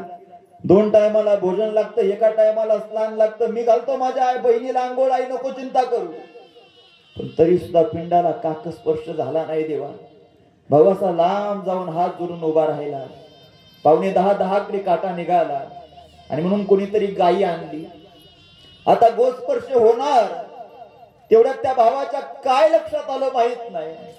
त्यानं मोठ्यांदा आई ग म्हणून हंबळला फोडला आणि लांब बसलेल्या त्या मतिमंद बहिणीला जाऊन भावानं मिठी मारली देवा. तशी भावानं बहिणीला मिठी मारली ना, तसा लिंबाच्या झाडावरचा एक कावळा खाली आला आणि त्या कावळ्यानं त्या पिंडाला चोच मारली. इतक्या जोरात लोकांनी टाळ्या वाजवल्या. काकस्पर्श झाल्या म्हणून लोकांनी टाळ्या वाजवल्या नाहीत, तर येड्याची येडी माया पाहून टाळ्या वाजवल्या देवा. अरे शहाण्या पोरावरती प्रेम करते, तिला माय म्हणावं याच्यात नवल काय? येड्यातल्या येड्या पोरावरती त्याच ताकदीनं प्रेम करते, तिचं नाव माय. त्याचं नाव वडील आहे महाराज. अशी मायबाप जोपर्यंत जिवंत आहे तोपर्यंत या देहातून त्या मायबापाची सेवा करा. अरे आजही आपलं प्रवचन झालं तर एक फोन आपल्या माहेरातल्या बापाला लावा देवा. पोरीचा आवाज बारीक आला तर बाप 17 प्रश्न विचारतो, काय झालं तावडे, आजारी आहेस की काय, जेवली नाही की काय, भांडण झालं की काय. ज्या दिवशी माहेरातला बाप निघून जातो ना त्या दिवशी तुमच्या सासरात काही जरी झालं तर माहेरातून साधा फोन सुद्धा येत नाही, ही वस्तुस्थिती आहे. अरे ज्या कदम परिवारातून कैलासवासी बाबा आई निघून गेले, गेल्या 3-4 महिन्यापासून या परिवाराचा अट्टहास आहे. आम्हाला वडिलाचं आईचं श्राद्ध मोठं करायचं गड्या. मंडप टाकला, सिस्टीमवाले सांगितले, आचारी सांगितले, मला फोन केला, भेटेल त्याला परिवार सांगत होता या आमच्या बाबाचं आईचं श्राद्ध आहे. अरे पाहता पाहता मंडप कमी पडला, इतका समाज श्राद्धाला उपस्थित राहिला. पण ज्या माय बापाच्या पश्चात श्राद्धाचा सोहळा केला, सोहळा पाहिला बाबा नाही राहिले, ही वस्तुस्थिती आहे. आणि म्हणून मायबाप जिवंत आहे तोपर्यंत त्यांची सेवा करा. बोलण्यासारखं भरपूर काही आहे. आपली वेळ झालेली शिवा भगवान पंढरीश पांडुरंग परमात्म्याच्या कैलासवासी बाबांच्या आईंच्या चरणी समर्पित करण्यापूर्वी गेल्या 1 वर्षापूर्वी आपल्या कदम परिवारातून कैलासवासी आईंना बाबांना जावं लागलं. कैलासवासी सौभाग्यवती सिंधुबाई मारुती कदम आणि कैलासवासी मारुती रामभाऊ कदम गेल्या 1 वर्षापूर्वी बाबांचा आपल्या परिवारातून इहलोकीची यात्रा संपली. बाबांच्या पश्चामध्ये असणारा त्यांचा हा समस्त कदम परिवार, त्यापैकी त्यांच्या पत्नी गंगा भागीरथा शोभा मारुती कदम, मुलगा श्री विठ्ठल मारुती कदम, सुनबाई सौभाग्यवती प्रतिभा विठ्ठल कदम आणि असणारा हा मोठा कदम परिवार, त्यापैकी त्यांची मुलगी सौभाग्यवती छाया जयवंत गट, जावई श्री जयवंत सखाराम गट आणि या समस्त कदम परिवाराच्या वतीनं बाबांना अखेरची भावपूर्ण श्रद्धांजली अर्पण करतो. त्यांच्या अनुषंगानं मला इथपर्यंत येण्याचा योग आला. बाबांची पुतणी, ज्यांचं माझ्यावरती बंधुवत प्रेम आहे, आदरणीय रमाकांतजी कदम दादांच्याही चरणावरती साष्टांग दंडवत प्रणिपात करत असताना सेवेकरता आवर्जून उपस्थित या परिवाराचे समस्त स्नेही परिवार आपल्या सर्वांच्या चरणावरती साष्टांग दंडवत प्रणिपात करत असताना त्यांची आवर्जून सेवेकरता उपस्थिती आहे आपल्या पारनेर तालुक्याचं भूषण, ज्यांचं माझ्यावरती पुत्रवत प्रेम आहे, आदरणीय डॉक्टर श्रीकांतजी पठारे साहेब, आदरणीय साहेबांच्याही चरणावरती साष्टांग दंडवत प्रणिपात. आता भरपूर दिवस गॅप पडला ना साहेब आपल्या भेटीत, त्याच्यामुळे वयामानाने माझी नावं विसरायला लागली. साहेबांच्या चरणावरती साष्टांग दंडवत प्रणिपात. सेवेकरता उपस्थित माझ्यावरती ज्यांचं पुत्रवत प्रेम आहे, आदरणीय आमचे शेळके सर असतील, आमचे बोरुडे महाराज असतील. आणि या गावामध्ये यायचं म्हणजे मला एक आनंदाचं, कारण पिंपरी चिंचवड म्हणजे माझ्याकरता काही नवीन गाव नाही, आता कर्मभूमी झाली महाराज. हे गाव सगळे माझ्यावरती पुत्रवत प्रेम करणारी माणसं आहेत. आणि विशेष या गावामध्ये येण्याचं एक नवल आहे की माझ्या वयाच्या 19व्या वर्षापर्यंत आजपर्यंत मी 118 माळकरी केले. त्यातला माझ्या सगळ्यात आवडती माळकरी माझे आपल्या गावातले आहेत महाराज. बाबा करता एकदा जोरदार टाळ्या वाजवा. तुम्ही सगळ्यांच्या उपस्थितीमध्ये बाबांनी माळ घातली. बहुतांश लोकांची इच्छा होती म्हणे महाराज ते माळ ठेवणार नाही, पण आता भेटले का मी त्यांना पहिला विचारतो, बाबा माळ आहे का? आल्या आल्या त्यांनी दाखवली, म्हणजे महाराज अजून आहे. मला आनंद वाटला. महाराज लय गोड. बाबांच्या चरणावरती साष्टांग दंडवत प्रणिपात. आदरणीय महाराज असतील, समस्त गावकरी आपल्या सर्वांच्या चरणावरती साष्टांग दंडवत प्रणिपात. माझ्यावरती बंधुवत प्रेम करणारे आदरणीय पत्रकार चंद्रकांतजी कदम साहेब असतील, आपल्या सर्वांच्या चरणावरती साष्टांग दंडवत प्रणिपात करत असताना या कदम परिवाराचे स्नेही, आमच्यावरती पुत्रवत प्रेम करणारे आदरणीय गावटे साहेब असतील, आदरणीय साहेबांच्याही चरणावरती सर्वांच्या चरणावरती साष्टांग दंडवत प्रणिपात करतो. अभंगाच्या एका चरणाला मी न्याय देण्याचा प्रयत्न केला. वेळाभावी 2 चरण माझ्याकडून राहिली. पुन्हा कधी येण्याचा योग आला, राहिलेल्या 2 चरणाचा भाव तुमच्या समोर मांडेल. आमच्या बाबांचं वाक्य आहे. बाबा म्हणतात 3 एकर नांगरण्यापेक्षा 1 एकर नांगरावी, पण दाबून नांगरावी, है की नाही. तर एका चरणाचा भाव मी तुमच्या समोर मांडला. कधी दृष्टांत कधी, कारण हे गावामध्ये माझं भरपूर येणं आहे. आम्हाला आमचे बाबा म्हणतात की दळलेलं दळू नये, पण बाबांचं एक वाक्य आहे, एखादा दृष्टांत तुमच्या पुन्हा एकदा ऐकण्यामध्ये गेला असेल. दळलेलं दळू नये हे नक्की आहे, पण दळलेली ज्वारी दळू नये, दळलेली बाजरी दळू नये, दळलेलं गहू दळू नये. पण बदाम अशी गोष्ट आहे, तिला जेवढ्या वेळात दळावं तेवढी त्याची ताकद वाढते. तसा हा संप्रदाय ज्वारी बाजरी नाही, हा संप्रदाय बदाम आहे महाराज. जेवढ्या वेळा दृष्टांत पुन्हा पुन्हा कानावरती जाऊन त्याची ताकद वाढते. झालेली सेवा कैलासवासी बाबांच्या आईंच्या चरणी समर्पित करण्यापूर्वी जे जे काही चांगलं वाटलं असेल माहीत ठिकाणी घरी घेऊन जाण्याचा प्रयत्न करा. वाणीच्या ओघामध्ये एखादा चुकीचा शब्द गेला असेल, उदार अंतकरणांनी मला माफ करा. तसा तुमचा पदर आहे, तसा माझाही पदर फार मोठा आहे. चुकला असेल तर असं पदरामध्ये टाका. गुंडाळून हायवेला गेले की सोडून देतो, घरी नाही येत मी महाराज. हा चुकला असेल उदाहरण करणारी माफ करा. जिला एक मुलगा आहे त्यांना मला दुसरा समजा, जिला 2 आहे त्यांना मला तिसरा समजा, जिला 3 आहे त्यांना मला चौथा समजा, आणि ज्याला नाहीच बा त्यांनी 7-12 माझ्या नावावर करून द्या. हा 7-12ची काही गरज नाही, आमचा बाप लय मोठा आहे. जयाची याद्वारी सोन्याचा पिंपळ, फक्त तुमचा आशीर्वाद माझ्या पाठीशी राहू द्या. समस्त कदम परिवाराच्या चरणावरती, समस्त परिवाराच्या चरणावरती साष्टांग दंडवत प्रणिपात करतो.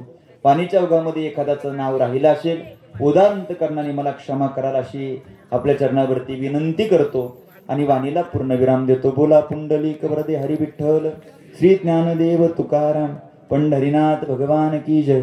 माऊली ज्ञानेश्वर महाराज की जय. जगद्गुरु श्री संत तुकाराम महाराज की जय.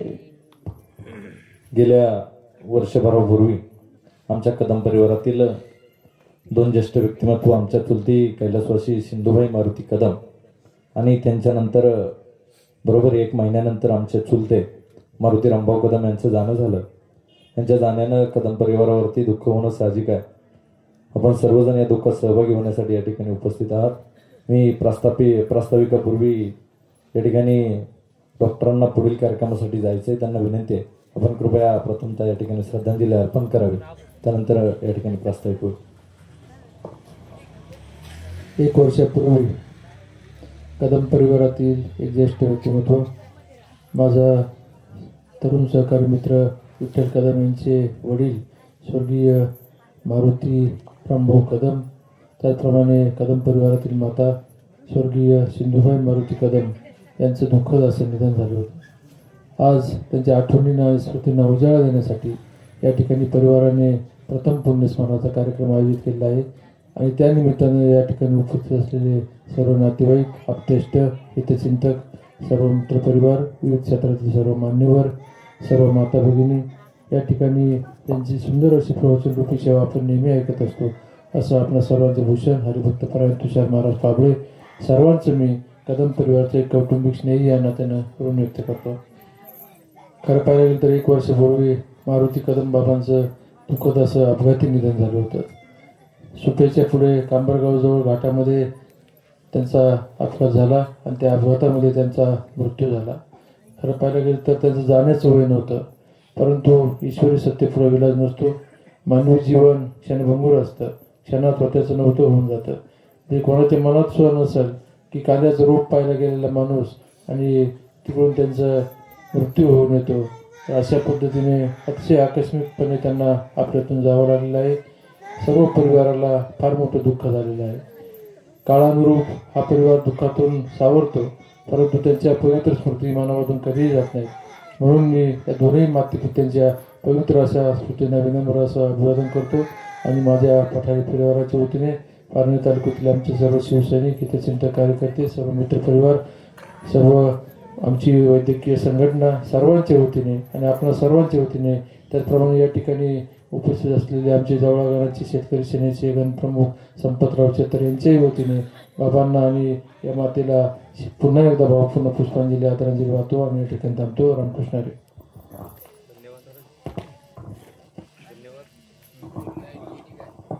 यानंतर प्रामुख्यानं गेल्या वर्षभरापूर्वी आमच्या कुटुंबातील माता सिंधुबाई मारुती कदम यांचं अल्पशा आजारानं दुःखद निधन झालं. ते निधनाचं दुःख विसरतो न विसरतो तोच पुढील 1 महिन्यामध्ये आमचे चुलते चास या ठिकाणी कांद्याचं रोप आणण्यासाठी जात होते. कांद्याचं रोप पाहिलं आणि बांधावरून ते त्या ठिकाणी रोप पाहत असताना अचानक भरधाव वेगाने त्या ठिकाणी गाडी आली आणि त्या गाडीनं चुलत्यांना चिरडलं. आम्हाला या ठिकाणाहून त्या ठिकाणी जाईपर्यंत आम्हाला त्यांना बोलता सुद्धा नाही आलं त्यांच्यासोबत आणि पाहता सुद्धा नाही आलं. मी आमच्या बंधूंना विठ्ठलला फोन केला की बाबा एवढं काही झालेलं नाहीये.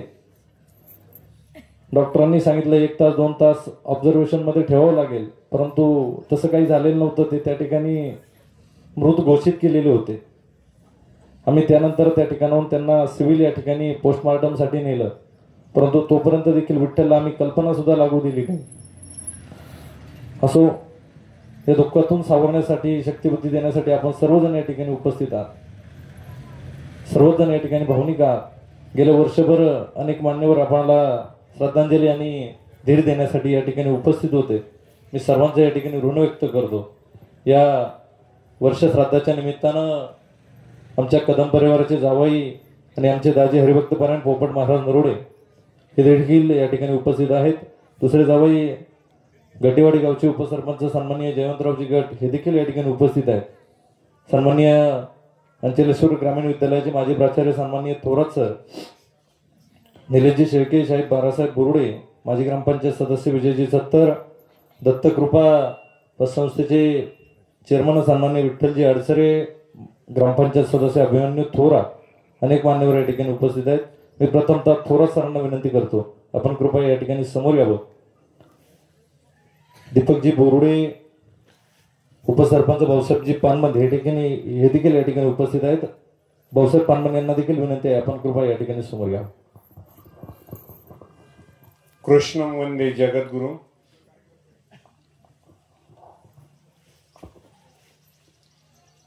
प्रसंग थोडासा अवघड आहे, सगळ्यांना दुःखावेशामध्ये बुडलेलं पाहताना क्लेश होतात मनाला।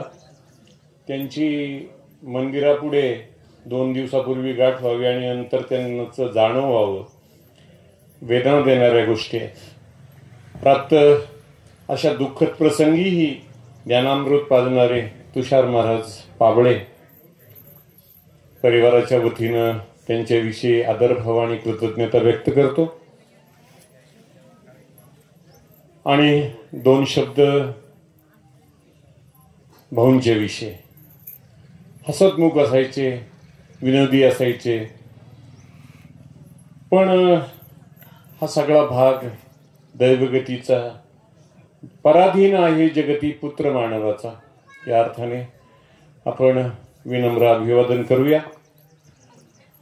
माझ्याजवळ आपले ह्याच गावचे माजी सरपंच लहुजी थोरात यांनीही ह्या भावना व्यक्त करण्यासाठी मला सांगितलं। त्याचं कारण असं, त्यांना आज कोर्टामध्ये नगरला तारीख असल्यामुळं त्यांना येता नाही आलं। आपणा सर्वांच्या उपस्थितांच्या सगळ्यांच्या वतीनं मी आदरणीय भाऊ आणि वहिनी यांना विनम्र अभिवादन करतो, आदराची आदरांजली अर्पण करतो आणि या ठिकाणी थांबतो। रामकृष्ण हरी। यानंतर पाहुणे मंडळींपैकी जर कोणी बोलणार असतील तर त्यांना विनंती आहे, आपण कृपया या ठिकाणी समोर यावं। यानंतर या कदम परिवाराचे जावई हरिभक्त पारायण पोपट महाराज नरोडे यांना विनंती आहे।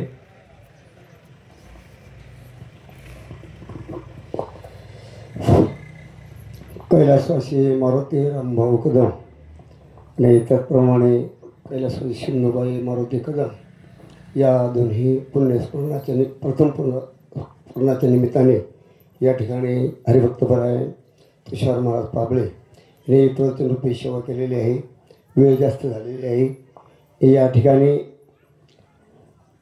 परमपूज्यानंद आश्रम स्वामी महाराज सोयगाव तालुका श्रीगोंदा जिल्हा अहिल्यानगर आमच्या वारकरी दिंडी सोहळ्याच्या वतीने सर्वांच्या वतीने मी या दोन्ही वैतांना चांगली सद्गती प्राप्त हो असे भावपूर्ण श्रमदेव वाहतो। रामकृष्ण।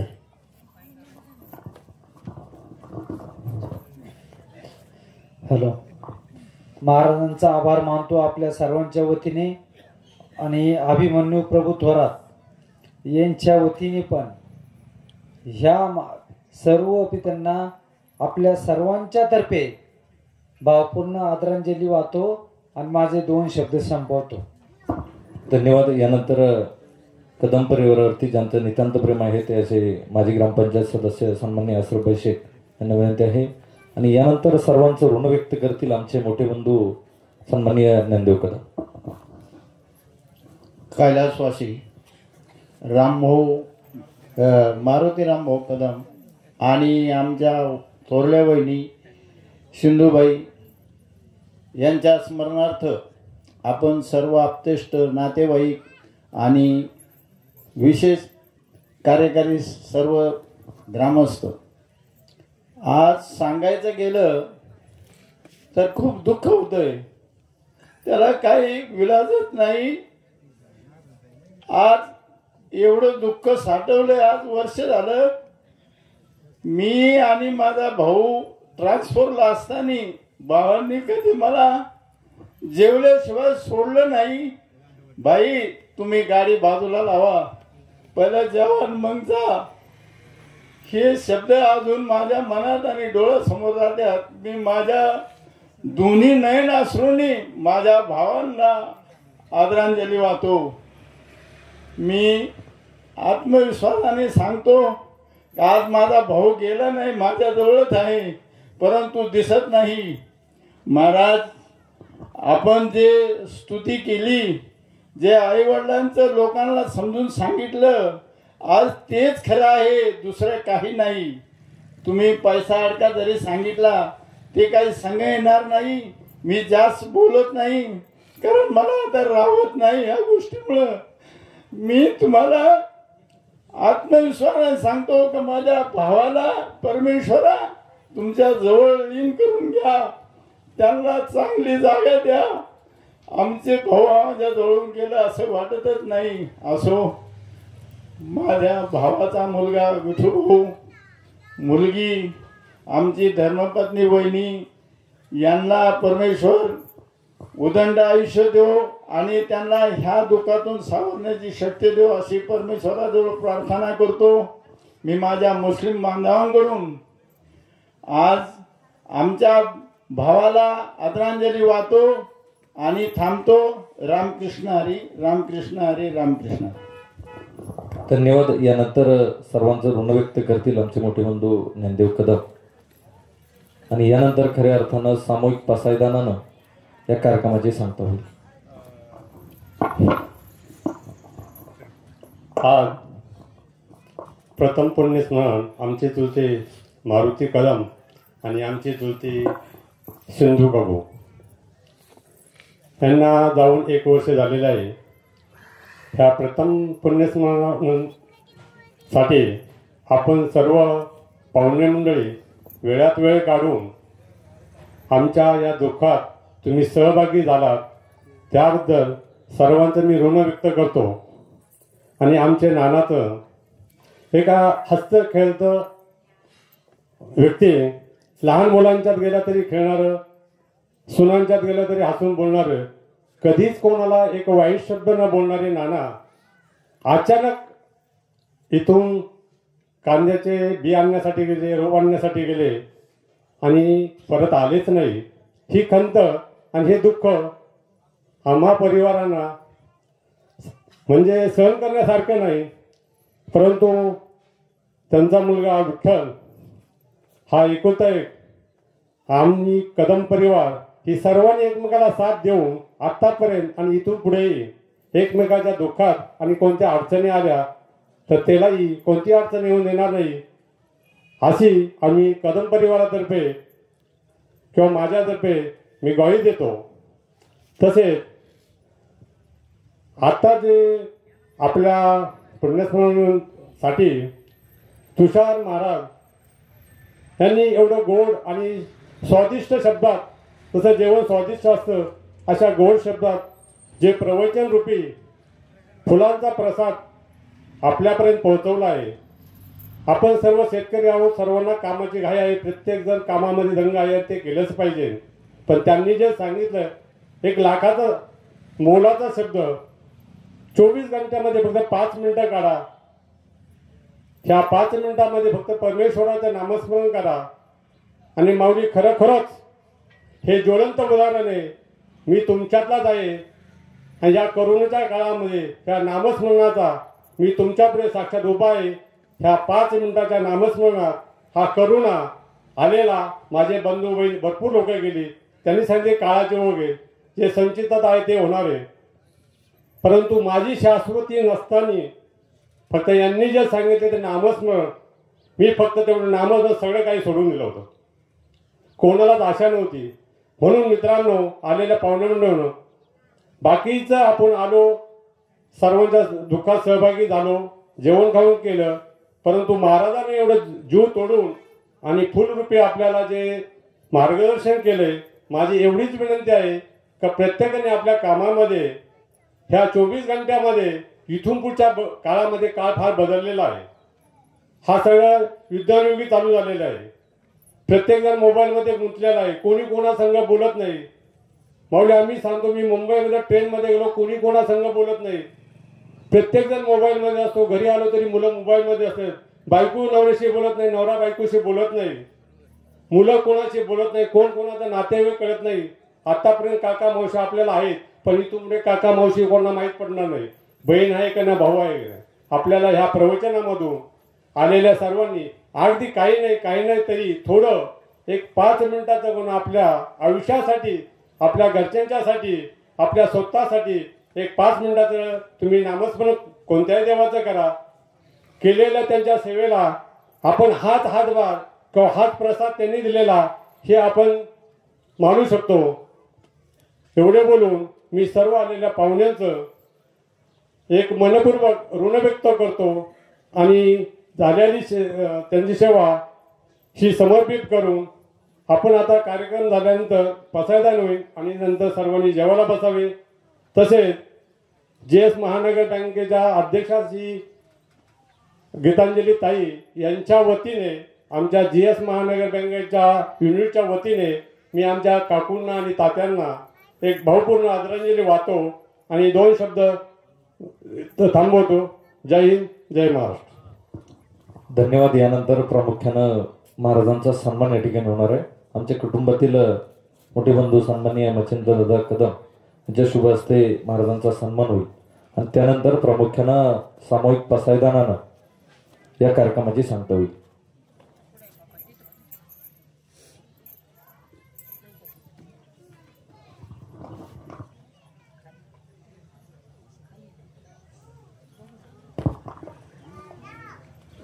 पसायदानासाठी आपण सर्वांनी आपल्या जागेवरती उभं राहा. ज्यांच्या माळामध्ये चपला आहेत त्यांनी कृपया काढून ठेवा. हरिभक्तपरायण नरोडे महाराज यांना विनंती आहे, आपण कृपया पसायदानासाठी या ठिकाणी समोर यावं आणि यानंतर सर्वांना मिष्टान्न भोजनाची या ठिकाणी सोय केलेली आहे.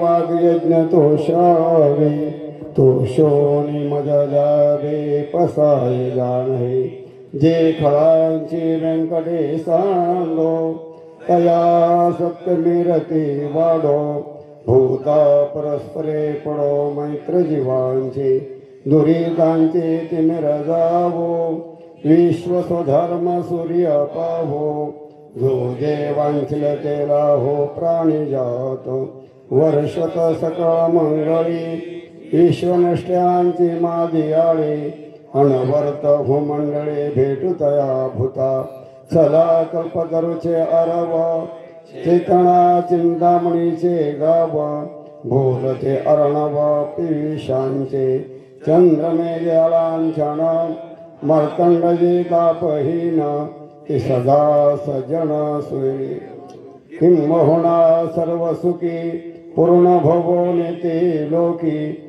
भजिजो आदि पुरुखी अखंडित आणि ग्रंथोपजीवे विशेष लोक ये दृष्टादृष्ट विजय होवा ते म्हणे विश्वेश्वरावो हा होईल दाड पसावो इनीवरे ज्ञानदेव सुखिया झाला इनीवरे ज्ञानदेव सुखिया झाला. हरि ओम. शांती शांती शांती. सर्व पाहुण्यांना विनंती आहे, आपण